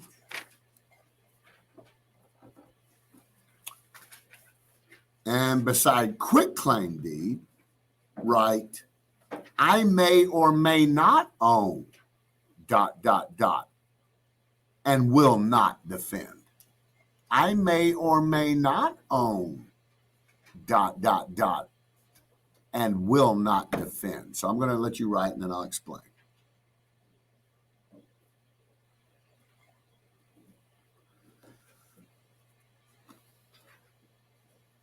So here's what all that means. Sometimes you have an interest in property even though you don't own it. And sometimes that interest is not one that would give me a tax advantage or not one that I can profit from. I gave you an example yesterday. I don't expect you to remember everything I say, so I'll remind you. When my pawpaw put a deed condition on a property in 1958, every one of his heirs has an interest in that property. I can't do nothing with the property. I can't tell the owner what to do and what not to do. I can't do anything. I just can prevent them from doing what the deed condition that Pawpaw did. But that's an interest that they may want from me to effectively remove the deed condition. So a quitclaim deed is like a plate. And whatever interest I have, I'm using the example of my pawpaw, I would put that interest on the plate and give it to you. And in that instance, I don't own the property, do I? Hence the I may or may not own. But I ain't giving you no damn warranty. That's what it says. I will not defend. That's what that means. Whereas the bargain and sale is saying I do own the property. Like, let me give you another example of that I may or may not own. You know, in a divorce, the wife gets the property. The husband moves out. But whose names are on the deed? Both. And she's going to have problems with that. She's going to have problems refinancing. She's going to have problems selling. So she wants my name removed. I don't own the property. I lost it in the divorce. So to remove my name from the deed, I would do that by quitclaim. Okay. And that's another situation where I don't own. I've had a student tell me that there was a question on the exam where they wanted you to know the distinction that a bargain and sell and quitclaim are both as is, but the bargain and sell offers the covenant of season. Read the covenant of season again. The grant, or at the top of page 89, the grantor warrants that he or she owns the property and has the right to convey. Guys, I know I'm filling your ears full, and I hope you're now clearly understanding the repetition, the need for it. This is not calculus. It's not algebra. It's just new words. That's all it is. Over here on page 91, again, those three are mortgage products, deed executed to a trustee's deed, reconveyance. I'm not going to talk about those now. There will be a time I do. Look at transfer tax stamp. I have never seen these. I only know enough about them to teach them. But, you know, we haven't always had the technology that we have now. And there's a transfer tax on the sale of a property. The seller pays it. And back in the day, you know, before we had all the fancy record keeping, when the transfer tax was paid, a stamp was affixed to the deed to indicate that the taxes had been paid. Again, I've never seen one. Anybody in here ever seen a tax on a stamp on a deed? I've never seen one. It makes me think of green stamps. Anybody know what green stamps are? S&H green stamps? Yeah. Used to, you go to the grocery store, and if you got $100 worth of groceries, you got so many green stamps, and they give you a booklet, and you put them in them. You accumulate so many booklets, and you go get a vacuum cleaner. You know, kind of like Marlboro Miles. So this story is just about the worst ass whooping I ever got. So my mama had about 100 of them booklets. She was saving up to get her vacuum cleaner. And at 10 years old, for whatever reason, me and my friend wanted to take them out to the woods and burn them up. So we did. Now, first of all, my mama's hobby was whipping my ass. She was just bored. You know? But, yeah, that was the worst ass whipping I ever got. And she gave me one on the anniversary for 3 years. You know? It hit her hard. Them damn green stamps meant a lot to my mama. Turning the page to 92, you see at the top, calculating transfer taxes. This very well could be one of your math questions, and by God, you want to hope it is. I'm going to give you a minute to read it, and you'll see it. It's not hard. You want to hope and pray that's going to be one of your math. From what I understand now, I don't think they're putting more than 4 math questions. Yeah, beautiful.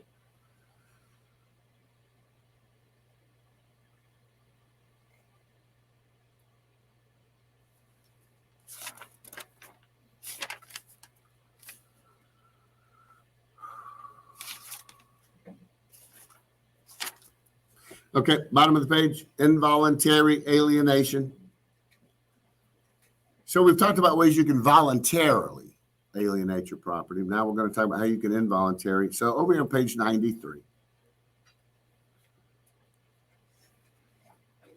you can highlight the last sentence on that first paragraph because all it does is, for the purpose of repetition, remind you of something we've already talked about. To die without a will is you are said to die intestate. Testate is obviously derived from the word testament, and nerds prefer to use the word testament instead of will. And guys, guess what? Intestate and testate and the word testament came from ancient Roman civilization. When a male Roman citizen was caught lying in a court of law, they cut off his testes. I really just like to say testes in a class. I don't know why. But yeah, I didn't just make that up. I think I read it on the back of Captain Crunch one morning or something. But yeah, to die intestate without a will, to die testate with a will. So with a will, problem solved. But without a will, we don't know what to do. So the state is looking at a pile of your crap and they don't know what to do with it. So if you die without a will, frankly, if you don't have a will and you're okay with stuff going to your parents, spouse, and children, then you don't have to spend the money. The government has a will, a general boilerplate will to be used in lieu of the fact that you die without one. They have predetermined that you could die with parents, spouse, children. They've already determined who gets what. Maybe die without children, just spouse, parents. Maybe without spouse, just children. Maybe without parents, just children. Every conceivable way you could die, they've predetermined who's going to get one. And it's a pretty fair arrangement. But if you don't have any heirs, again, the state acquires your property through the right of escheat. We see adverse possession. We've already done that. Turn to the page. But that's what you do when you witness in a court of law. That's called giving testimony. Conveyance of a decedent's property, decedent meaning somebody that deceased. So you see there the word testate. They died with a will. And then they're redundant in this. I don't know. I guess the guy's afflicted like I am. One more time, there's intestate. Now, you see italicized in that paragraph, statute of descent distribution. Highlight that. I don't know if any of y'all know this, but a law is a statute. Those words are interchangeable. So sometimes they'll say the laws of descent distribution. Descent being a word referring to your descendants, meaning they've already determined who they're going to distribute to your descendants, how much of your stuff. There's an example of it somewhere in here. Okay, so transfer of title by will. You see that at the bottom of the page. Let's continue up to the top of page 95. Don't look for this word. I'm just going to use it to set up something else I'm going to ask you to highlight in just a second. But everybody in here has heard the word bequeath. To bequeath is to leave personal property to someone in death. So if you were reading my will, Mark bequeaths unto his daughter $10,000 cash. Mark bequeaths unto his son his 1973 souped-up Camaro. Personal property. Cash is personal property. You devise real property. You bequeath personal property. You see the word devise in the second paragraph. You devise real property. I devise into my daughter 1123 panorama trays. So you notice in that paragraph, italicized, the word devisee. So who do you imagine the devisee would be? The one that gets the stuff. I told y'all yesterday there's going to be scenario questions where there's one word in that question. If you don't know that one word, you don't know the context. And there could be a question that says, Mr. Burroughs, comma, a devisee, comma, and then there's a long scenario, but nowhere in the scenario do they mention death or anything related to death. But when you saw Mr. Burroughs called a devisee, you know now that death and will is the context, and it might be the clue that you need as a detective. So in the middle of the page, we've already gone over this. No, we hadn't. That was deeds. This is wills. To draw up a will, you see in the second paragraph, middle of the page, a testator must have legal capacity to make a will. And we now know what legal capacity means. The sentence below it reiterates it. Legal age, sound mind.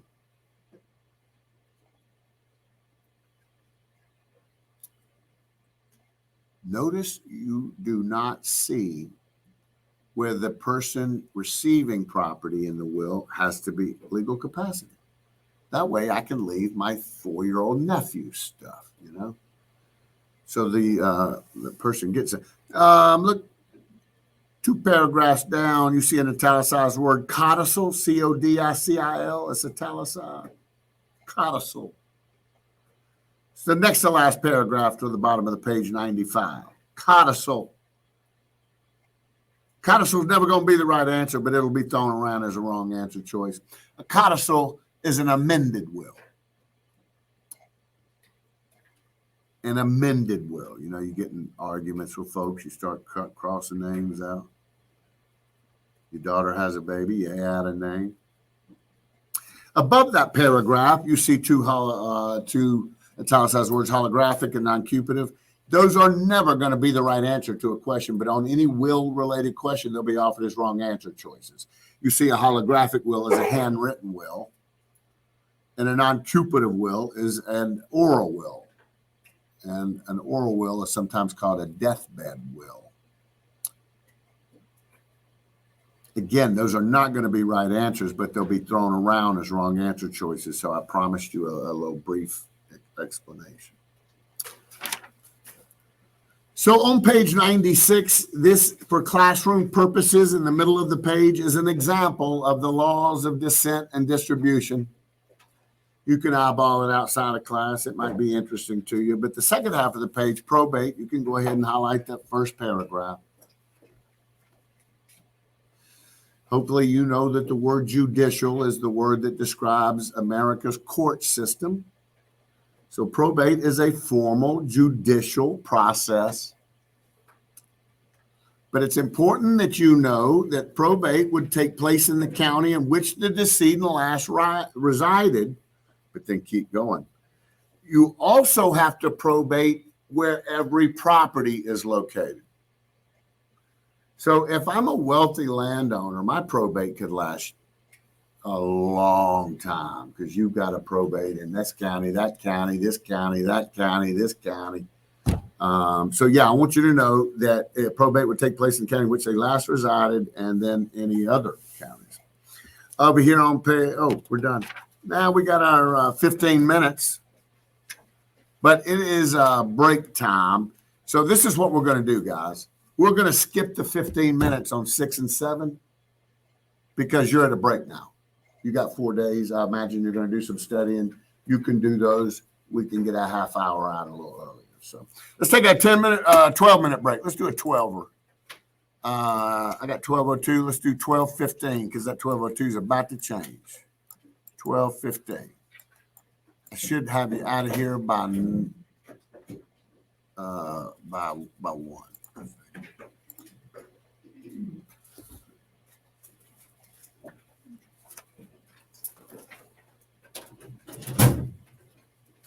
And the deluge is not going to lessen.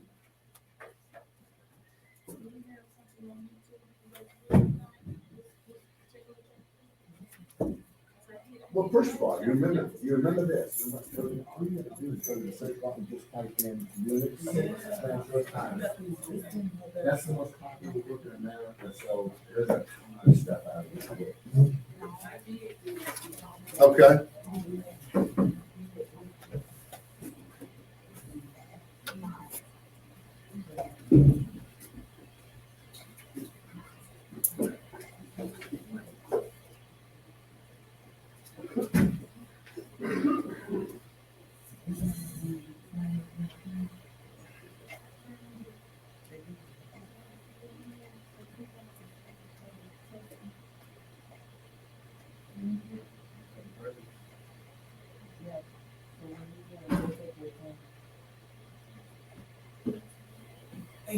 And for the people that take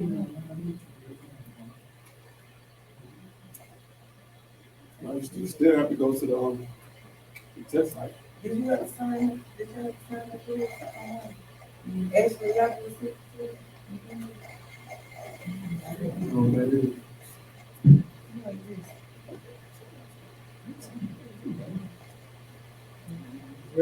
yeah. You did that? Mhm. Okay. Did you get that? Yes. You did. Oh, yeah. Okay. She sent me yesterday. Was it West? Okay. She sent it to the email. She said it's due today, so I was just trying to make sure. It says West Tuesday.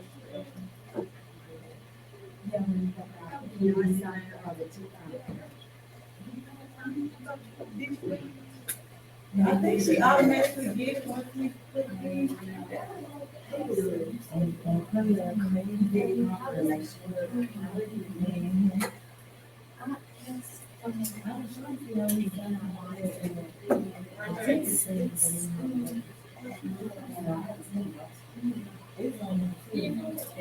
in our class.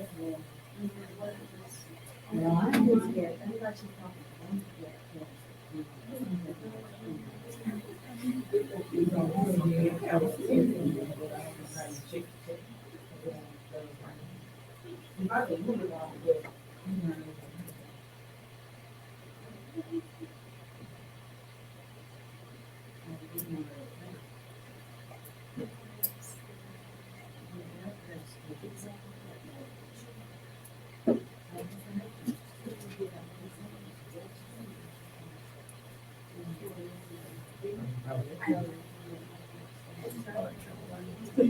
Like, I'm glad we live on the phone.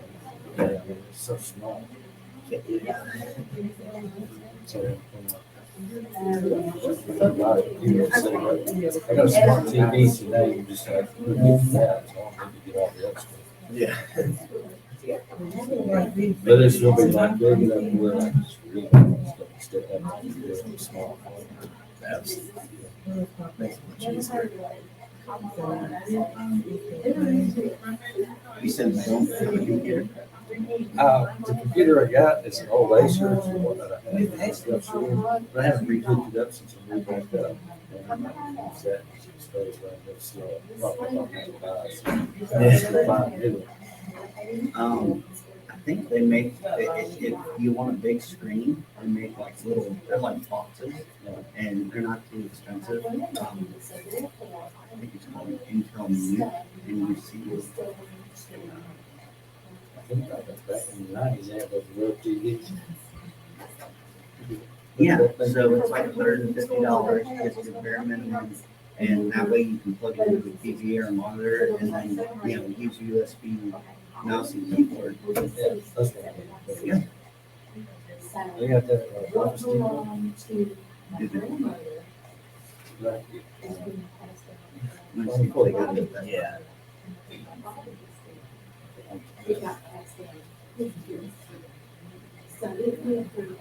It's called an NUC.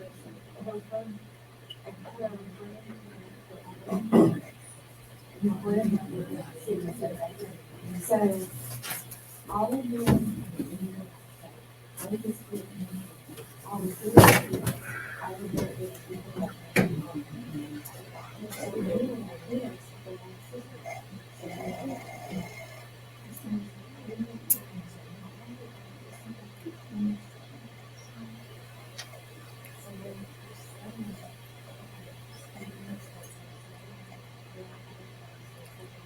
It looks like the old, yeah.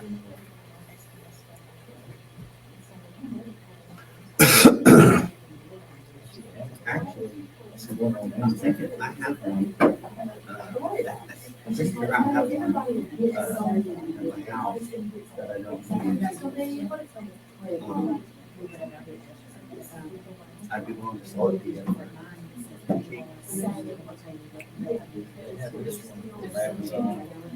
It's $431. No, This one down here, it's $150. Yeah, I have the $150 one.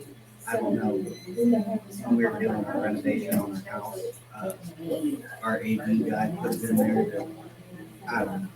But anyway, I took it because I thought I was gonna do something with it, but she said, well, if you want it,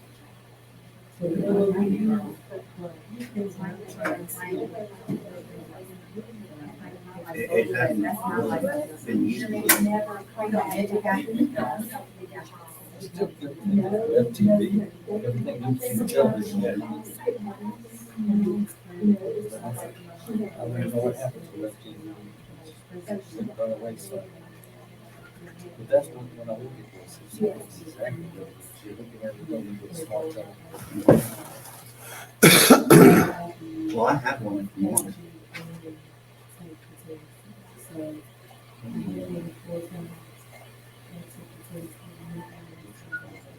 Yeah.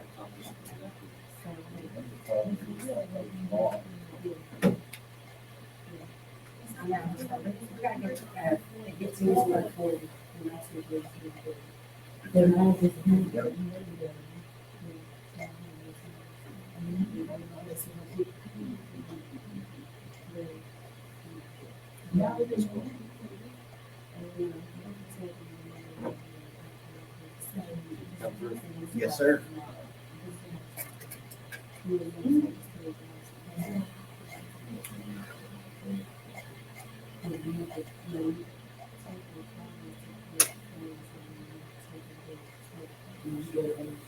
I want to buy another television set. Take that one.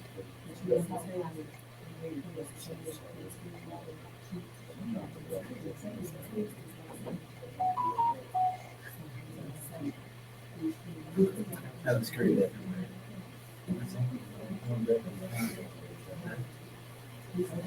The one that's in the video.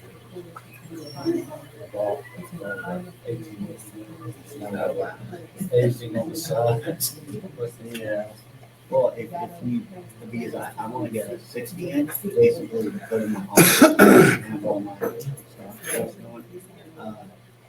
And I'm thinking like February around the Super Bowl to have a good deal. Oh, yeah. I've got one smart television. I'm gonna take that Vizio, just throw it away. So, smart TV, little. Might get a lot. One day. Yeah, those stocks, do you just buy shares and everything to an extent? So, Or do you do options as well? no, strategies? I got shares. I'm not a trader. I'm a owner. Yeah, So I have a trust that's managed. So I've got that. And I kind of give them some guidance, but they basically do their own thing. yeah. And then on my side, I love so I'm a big, I think maybe you're very influencer in California, South America. I do some.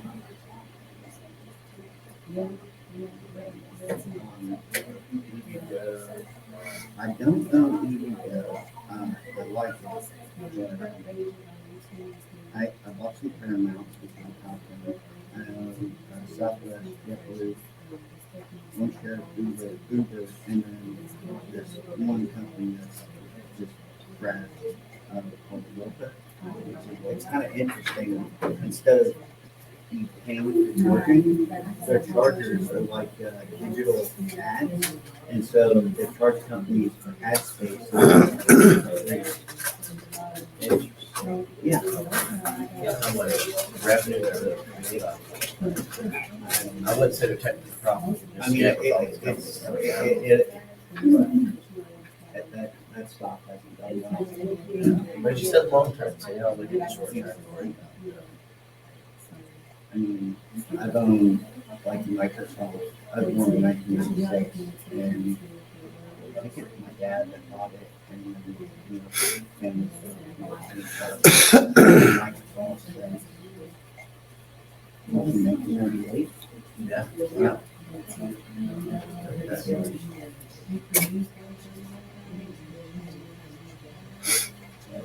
We've been in real estate. My dad, mother, back in the 80s, bought it from us, just a portfolio of not huge multifamily, but duplexes and some single family and whatnot in South Tampa. And kind of a really high neighborhood that the message was appreciated. like crazy. Yeah, That's, sure. that's what my dad does. Very nice. That guy. But now that I've moved here and I'm the last one in my family completely, so we're trying to, kind of move things.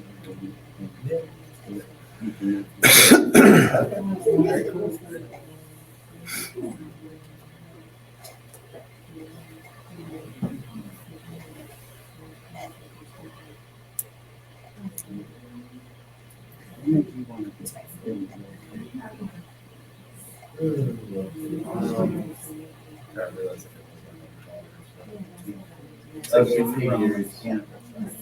was on the mechanical side, yes. Yeah, I wanted to do that, and then they're like, well, you gotta buy all your own tools. I'm like, Oh, let me tell you, those tools, I mean, once you're finally like a, let's just say master technician, you'll end up spending $50,000 on just tools. yeah. I'm like, forget it. It's expensive, but it's always gonna be around, you always need somebody to fix your car. Especially with Ford, I feel like they have a lot of, if you're a technician, you're always gonna have work, Yeah. work to do and stuff. I thought it was good. That is That's the about one, it. that is the one concern, if we go to EVs. All right, gang, here we go. Yeah. All right, okay, guys. You're gonna like to hear this. A couple of years ago, and nobody in the business knows why, but they stopped really asking a lot of questions on property management leasing, and that's a significant part of our industry. So we got the new outline from the people. The previous testing company was only asking 2 questions. Used to, there was like 15, and I would teach this subject for 2 hours. But now there's only like 2 or 3. So I'm just going to go over some specific info. I'm trying to find something I need in order to do this.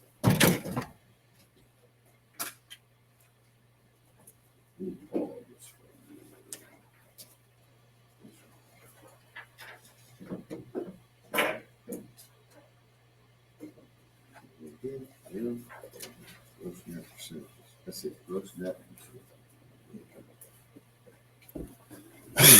And again, Coke and Pepsi, sales and property management. Those are the primary, areas of specialization in real estate. So we don't understand, but I benefit. I don't have to teach as much. You benefit. You don't have as much information crammed into your head.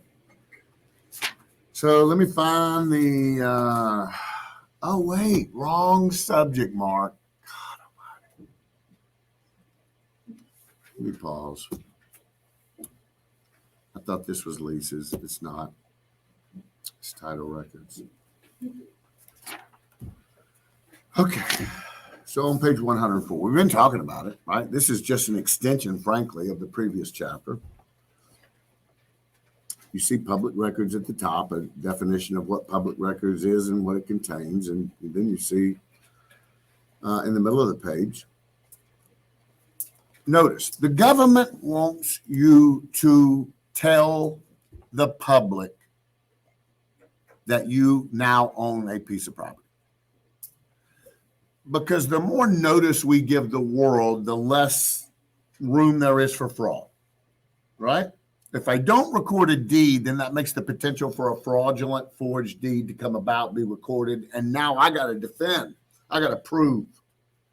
And more often than not, when one person's got a recorded deed and one person doesn't, and they're fighting over who owns the property, the courts reward the cat that's got the recorded deed. So earlier when I said the law doesn't require you to record it, you should. But again, let me go back to what I said. When you become an owner of a piece of property, regardless of how you came to own it, the government wants you to give notice to the world. You have 2 ways to do this. Taking possession is constructively telling the world that you own it, or recording the deed. They want you to do one or the other. They can't mandate it. They just want you to. record or take possession. The reason I'm hammering this is because what if 2 or 3 people, I mean, there's crooks, right, who will come up with fraudulent documents, sell one property for cash to 4 different people in a week and get the hell out of town and leave you all to fight over it. So often, again, when there are multiple people claiming on a property, the government will reward who gave notice to the world first. They don't give more weight to recording than taking possession. They're equal weight. So whoever did either first. So if both people claiming to own a piece of property both recorded the deed, who are they going to give it to? The person who first recorded it. And if somebody took possession on Tuesday, but then somebody recorded it on Thursday, who are they going to reward? The person that took possession on Tuesday. So whoever gives notice to the world first. Over here, page 105. You know, we're talking, look at the bottom of page 104, recording. You know, recording is the act of placing documents in the public record. Anytime something is ultra important and there's the potential for fraud or misunderstandings, it's just very smart to record certain things. Birth certificates, death certificates, marriage certificates, real estate deeds, contracts, leases, and not all contracts and leases, ones of significance, 99-year leases, 20-year leases, etc. So recording, it doesn't matter what you record. I could be recording a lien. I could be a lender. You just came and borrowed money from me to buy a car. I got a lien now.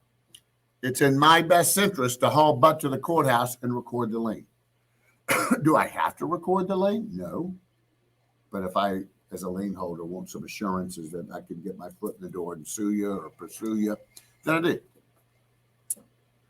But here's why, look at page 105. The reason it's important that I record quickly is to establish priority. What are you talking about, priority, Mark? Well, here's what I'm talking about. Let's say I belly up financially. I bankrupt, I foreclose, I lose everything. And creditors suffer as a result of my financial ruin. Sears, J.C. Penney, the bank where I have my car, mortgage where I have my, all that. Well, the government, as a result of my bankruptcy, you give your assets to the government when you bankrupt. Now, there's certain exempted assets you get to still hold on to, but they take the majority of them. Now, they in possession of your assets. What are they going to do? Sell them. And as a result of the sale, figuratively speaking, they got a pile of cash. So now they got the pile of cash from your stuff. They're going to, this is very rude of me sitting there chewing gum. They're going to call all the creditors that suffered from your financial ruin and say, you might want to come get some of this money. Well, when they get that call, and I'm being very figurative, when they get that call, it ain't a free-for-all, first come, first serve. There is going to be a line in front of that figurative pot of cash. And it's not who gets there first, second, third. There's a order. First of all, if you owe the state of Alabama anything, they're up front. They get priority. Not the IRS, though, which has always amazed me. State of Alabama, like property taxes, state of Alabama is at the front of the line. And then everybody who's second, third, fourth, fifth is chronological order and relative to when you recorded your deed. So if I want to get ahead of somebody potentially, because people often buy many things at once. When I get a house and then I'm going to go finance some furniture, then I'm going to go finance a car.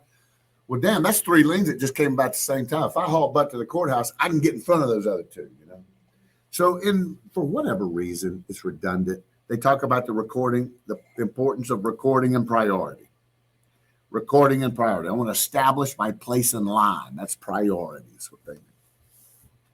Unrecorded documents, it says there, certain types of liens are not recorded. That does not invalidate the debt. And in fact, unrecorded liens are a booger because your standard title insurance policy doesn't cover unrecorded liens. And you know what a title search don't pick up on? Unrecorded liens. And the irony is we have insurance for uncertainties, don't we? Who knows when I'm going to get T-boned at an intersection? I want insurance for that uncertainty. What is a damn unrecorded lien? An uncertainty. It blows my mind that they don't cover that uncertainty. But yeah, you can get a title insurance policy that will cover unrecorded liens, but your standard one, it don't. So here we go, bottom of page 105, chain of title. So here we go. I've told you 8 out of 10 people have to borrow money to buy real estate. So I have made an offer on a property. The offer is presented, accepted. Well, now I got to go make application for mortgage. And the mortgage company is going to do what lenders do. And they do it a little more vigorously because of the amount usually, and again, the permanence of the investment. They're going to check where you work. They're going to see your tax records. They want to see your debts, your credit, everything. Very thorough. If you've bought a home, got a mortgage, I mean, they basically strip search you, I have to have title insurance, okay? See, again, the parallel. A lot of parallels with cars and real estate. In car, I get financing. I got to have full coverage insurance. Could I also have a warranty? Yeah. Real estate, if I borrow the money, I got to have 2 kinds of insurance. Homeowner's insurance, which is like automobile insurance, to fix the tangible defects. And then title insurance to cover me for those 4 things. Title defects, liens, fraud, forgery, missing heirs. Now, if I'm buying a car and I'm getting, and I'm applying, I go to Allstate, is it a given that I'm going to be able to get automobile insurance? It is not a given. In fact, they want to know all my risk factors. That's why they want to know, am I male or female? Why? Because males file more claims than females. They want to know my age. Why? Because younger people file more claims than older people. They want to know the size of the city I live in. Why? Because the larger the city, the more claims. They want to know how many miles I drive every day to work back and forth. Why? The more miles I drive, the more likely I will have a claim. All of these are risk factors. Well, same thing. Let's bring it to real estate. I'm making an application for a mortgage. Is it a given I'm going to be able to get title insurance? No. So the title insurance company, you see chain of title. Let's go ahead and turn it though. But I wanted you to see chain of title. Look at the bottom of the page 106. And in that last paragraph, you see an italicized word, abstractor. You also see a bold word, abstract of title. Highlight both. Bottom of page 106, last paragraph, bottom of the page.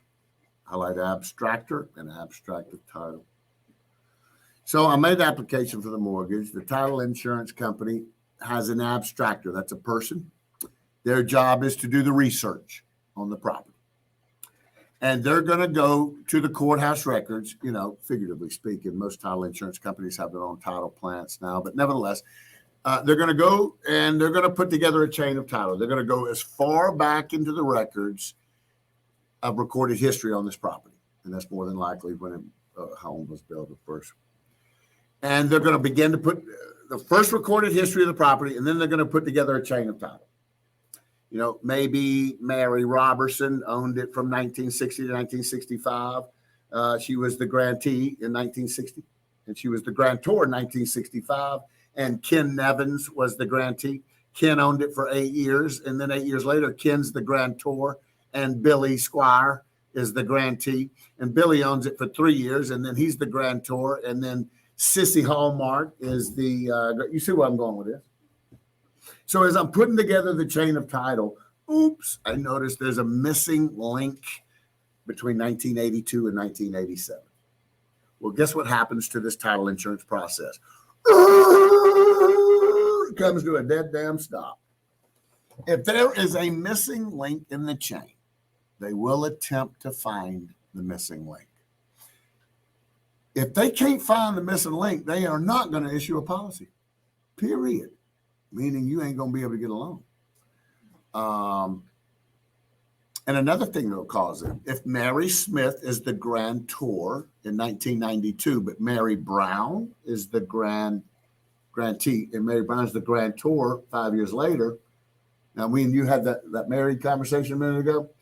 If she didn't put Mary Brown, formerly Mary Smith, then that's going to hold it up. I got to find this Mary. I got to make her sign an affidavit.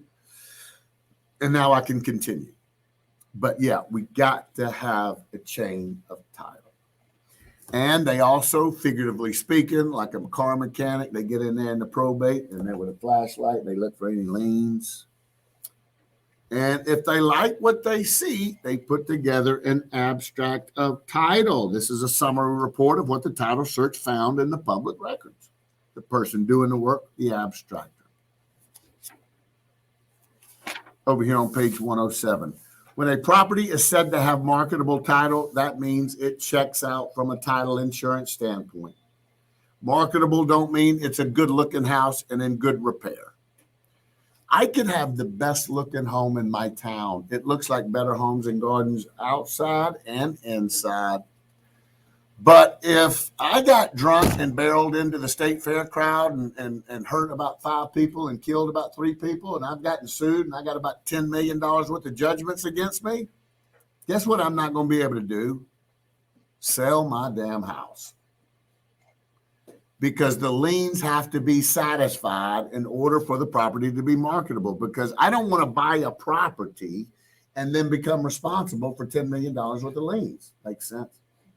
So marketable title just means it checks out from a title insurance.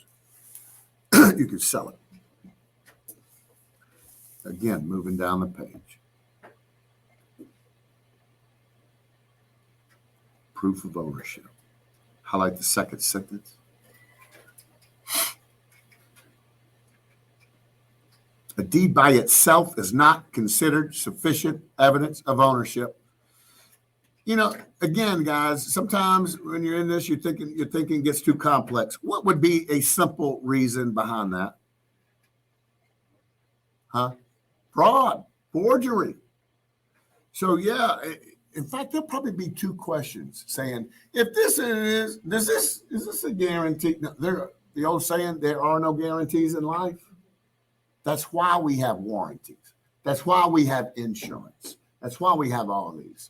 But there are no guarantees. In fact, look at the next to last paragraph. Just move down 1 paragraph and look italicized. Go ahead and highlight it. A certificate of title is not a guarantee of ownership. Again, all of these documents can be fraud.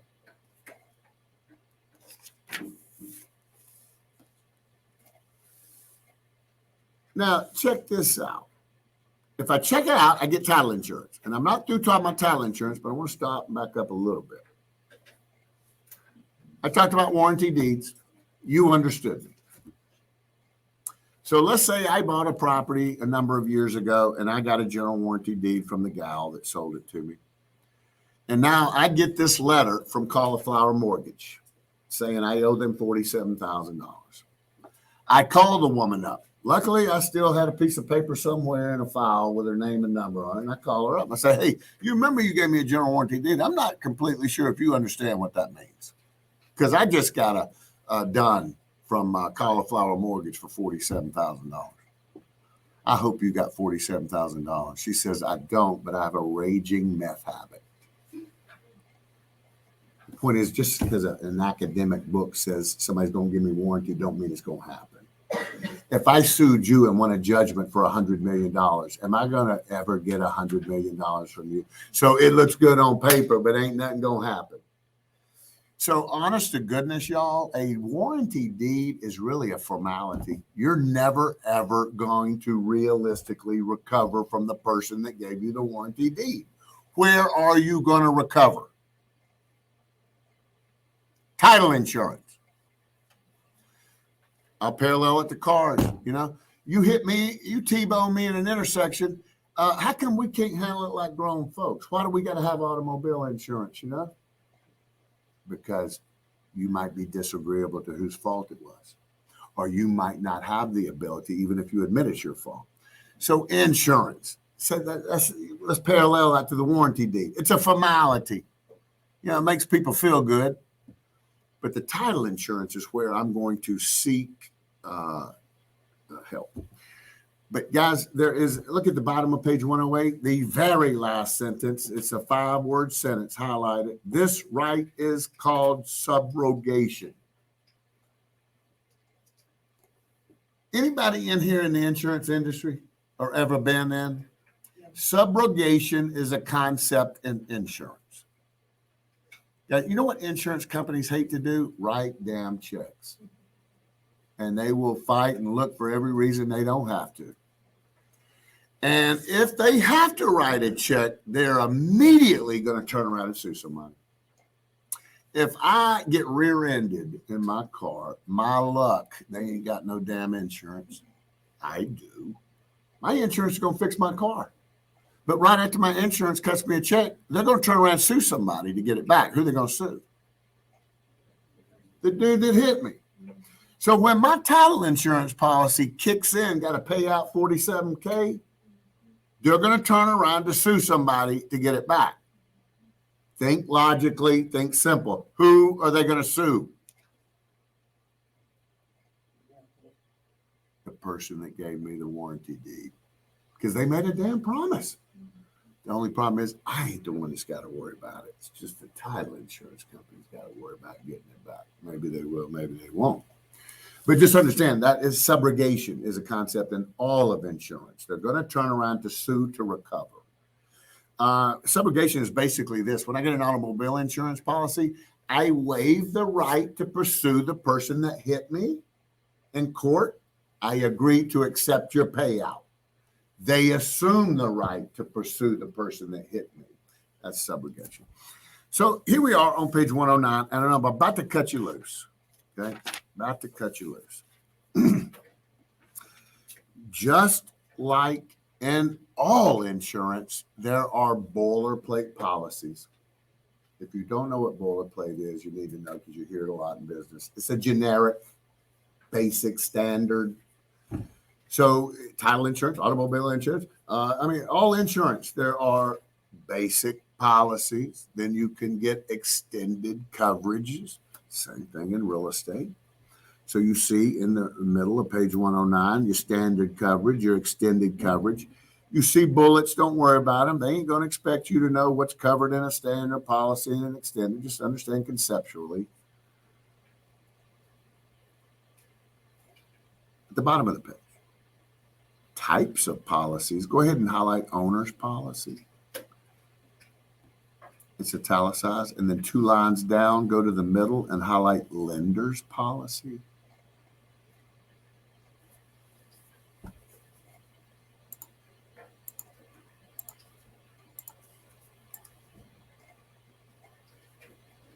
That's a crooked bar graph. So I just bought a $100,000 house. I put $20,000 down. That's my equity. I borrowed $80,000. Each person wants protection for their risk exposure. Equity belongs to the owner. Therefore, this is called an owner's policy. I would buy a little title insurance policy to protect my equity. And then there would be a lender's policy to protect their risk exposure, which is the loan amount. So that's when they say types of policies. Now, over here on page 110, it's more confusing than anything. I've almost stopped referencing the Torrens system. If y'all understood, I have never practiced real estate outside of Alabama. And there's just different ways of doing things because of regionalism. Now, unfortunately, everybody in the country gets the exact same exam. So throughout this course, and I already have a few times, when I give you interchangeable words, it's because of regionalism. Sometimes there's different words for the same thing, like soda and pop, but it depends on where you live. And then sometimes, because of regionalism, there are things that are similar yet different, like grits and cream of wheat. We grow corn in the South, so we eat the grits. They grow the wheat in the Midwest. They eat the cream of wheat, but they're both breakfast. They're both white, very similar, but regionalism. So anytime I give you multiple terms for something, unfortunately, for this magic day called State Test Day, you've got to know multiple regional terms because they may use a regional term on question 26, ask the same damn question on question 84, but use a different regional term. I said all of that because of torrent system. Torrent system is a method of recording title to property by government. And we don't do it. There's only a few states in the country that recognize the Torrens system. It was named after a man named Robert Torrens, who took a system of boat and ship registration and brought it to the United States and developed a method for real estate that mirrored that. Some states adopted it, some states didn't. But really, if you live in a torrent state, it replaces the need for title insurance. The state assumes the responsibility for the records. You know, I wouldn't know how they might ask a question involving the torrent system. I just gave you my little brief explanation. But guys, I apologize now for this. Damn it, I am out of the groove, guys. I had a month and a half break between classes, and I am just really out of my groove. I usually send this around after the last break so that by the time we're done, it's done, but now y'all gotta wait. So to the satellite students and to the virtual students, we are done. If you're a satellite student, please make sure you sign the roster before you go home. Virtual students, regardless, virtual satellite, you got some studying to do in front of you. Visit our My Real Estate School Facebook page in the exam prep. Maybe you can benefit in some way. Other than that, enjoy your weekend. See you Tuesday at 10 a.m. Okey-dokey.